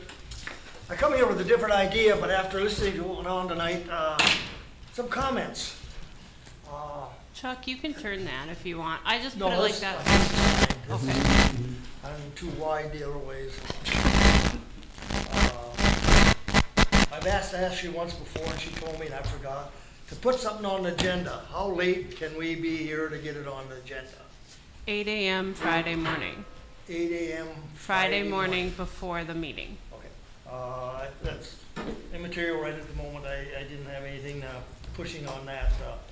I guess there's a couple things. The last meeting we had here 2 weeks ago, I was a little disturbed when I listened to you guys. Looked like the good old boys, the four of you wanted to help the mayor out and get his thing going faster, which it won't go any faster than it was before. It just turned me the wrong way. Whatever you do, and that's fine. But just so we're on the same wavelength here, if you all vote for something and you already have the motion done last fall and there's two things that had to happen, why the hell did you change your mind the other night? Was it because you got pushed into it? Was it because you didn't want to say anything? Or, you know? It was because I had better information than I did the first time. What was the information you got? The information is that the health certificate and the fire inspection needed to be done at the state level, so it couldn't be approved at the state level unless they had those things. So it's still got to be done simultaneously. Right, right. But what's if we don't need to do it here if it's done there? Well, we differ on your opinion there greatly, but I'll leave that go for the time being. I guess there's one other thing that really bothers me, and I know this has nothing to do with what's going on here right at the moment. Friday night, I was couldn't sleep. I was sitting there doing this, and goddamn, all of a sudden I see here's a thing on there from Mr. Sandel. Right? Friday night? Well, Friday night, early Saturday morning, I don't remember which. An email? Well, it wasn't an email. It was a public notice, more or less, talking about Mr. Reese and the fact that he was demoralizing anything that was going on in town. Where'd you read that at? Huh? Where'd you read that at? On the little cell phone. Was it an email or text? Or I guess I don't know what you're Well, what you're if you referencing. don't know, then that's fine. We'll leave it that way, and I will find out. That's Yeah, fine. show me. I just want to make one thing for certain here. I believe what he's referring to is you did a news interview or an interview with KRGB, and the title of the article is Hillsboro Commission President Worries That Recent Disputes Make Commission Appear Not Business Friendly. That I did say, yes. Well. But then it also, remember that? I remember it now, but I don't, Okay, all right. that was over the radio, yeah. And how was it assigned in the end? Was it your name and mayor? It's a mayor's interview after every commission meeting that I do with the radio, yes. But ain't that misleading the public? Terry Sando, mayor, you're speaking for all the commissioners then, huh? But then also, I also said that I was concerned that we didn't have anybody running for Levi's position as part of that, and I was concerned from a commissioner's perspective, the commission's perspective, that, you know, again, and I went out and I asked a number of people to actually, you know, come in and put a packet together to run for the position. So I'm kind of concerned overall that maybe we aren't attuned as to how Hillsboro is perceiving us. Why are you chastising him though, saying that it was more or less the way I understood it? It was basically because Levi was bringing up discussion here and bringing up arguments, and that ain't the damn case. This all started with you a year ago when we had a Matt Mutzenberger that took the city for $50,000, $60,000, $70,000 because of your inability to act on the moment. So all I'm saying is here, when something gets put in the paper, on the radio or whatever, if you're gonna put your name under it and then mayor, that must mean that those three guys there are right in the same shoes that you are. I think all your self-opinions should be put in there as yourself. Well. And that's my own personal opinion. It don't really matter. It's not gonna go anywhere, but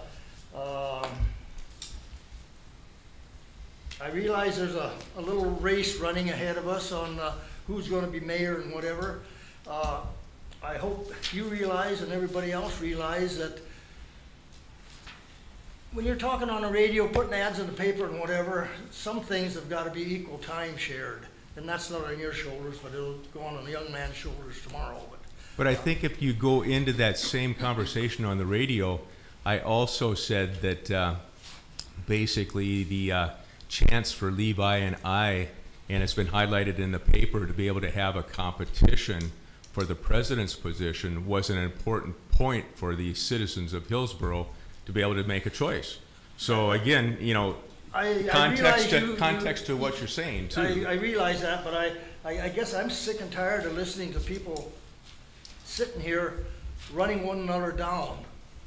For what reason are we gaining it? You know, we want people to move to this damn town. We don't want to be chasing them away by giving personal attacks. I got a lot more to say, but I'm going to quit because Rick said he wanted about an hour, and I do appreciate your time here. Remember, the biggest thing, guys, and you probably don't realize it, is public perception. The public is sitting out there wondering what's going on, what's he doing, what ain't he doing, what's Paul doing, and likely what is the mayor gaining by doing that? Not that you're gaining anything, but thank you. Thank you, Chuck. Rick, did you want us? Yeah. We're setting a record tonight. Huh? We're setting a record tonight. Yeah, I think it's late enough, but my thought is, I heard this, saw it, read it, but my thought was this, Terry. You know, I think these commissioners, because they're part of it, when this stuff is done, I think they should have the same amount of time to say what they think, not just you or not just Levi. Otherwise, we don't need them. Give them a chance to say what they think. It's only fair. Because I read part of it where it says the commissioners might be perceived as not business friendly. I think there's nothing farther from the truth. I know every one of them, including Levi, yourself, you're all out there to get businesses in, and I don't think that they get a fair shake when you did what you did. And that's my opinion. And I think when we have a race like this, whether it's just commissioners or the presidency, the last thing we need is to be slamming or saying something derogatory. I'd rather see a good, clean campaign and talk about issues. That's what I. And again, I did say that, you know, this is a nice competition. I don't always agree with the way that Levi looks at things, and I'm sure he doesn't agree with everything that I say too, but that's an important part of that context there that I wasn't saying. You know, I think there's other things that we need to be looking at from a business perspective too. Having gone through everything that I've done the last 18 months, I've learned a lot. And you've been there, everybody out here that basically has a business, you know, there's a lot of nuances that you have to understand, and sometimes being more proactive is better than trying to take and make sure that every eye, and there's gray areas is what I'm trying to say. And I think at the last meeting, I did say, I think it's too bad for, like yourself, for all the money you got invested, it takes so long to get something going. But I didn't agree with you when and I feel that you kind of bullied these guys at the last meeting to get them to you kept on going over and over until Paul caved in. And I then disagree the rest with voted. that. Yeah, you did, Paul. No, I didn't. Well, you did. No, I did not. Okay, in my opinion, you did. Well, in my opinion, I read What was the there. purpose, Paul, I'm gonna say this, okay, I'll reiterate that. What was the purpose of making a motion to go ahead and give them the license when it doesn't do any damn good at all? Because the state has to do it first, right? What was the good of holding it then? Well, what's the purpose of it when he said he was gonna give it to you? I understand that. I Okay, understand all that. Then And you all were gonna go along with that. right, but also at that time when I voted, I was under the impression that we needed it in the city of Hillsboro before it could go out to Bismarck. No. And since then, I was informed that no, we did not need it. Yeah. So what was the point of doing it? If I'd have known that the first time, I wouldn't even have requested it because I'd have known the state required it. Okay, well, that's, You know, so at the very first time, if I would have known that the state required those 2 inspections, I would never, the first time, I would never have voted for it. The only thing I'm saying is this, when you know full well, every one of you commissioners know it, that the state has to do it, right, Terry? Then why put everybody through it? Because it did no good. And if there's a way to speed it up, I wish there was. Well, we got her done, so. Huh? We got it done, so. Good. Well, it'll be nice to see it going. I'll appreciate that too. Okay, well, thank you for your time. You bet. Thanks, Rick. Anybody else? Okay, can I have a motion to take and adjourn? I'll make the motion. Yes. We got a second. Good, we're adjourned.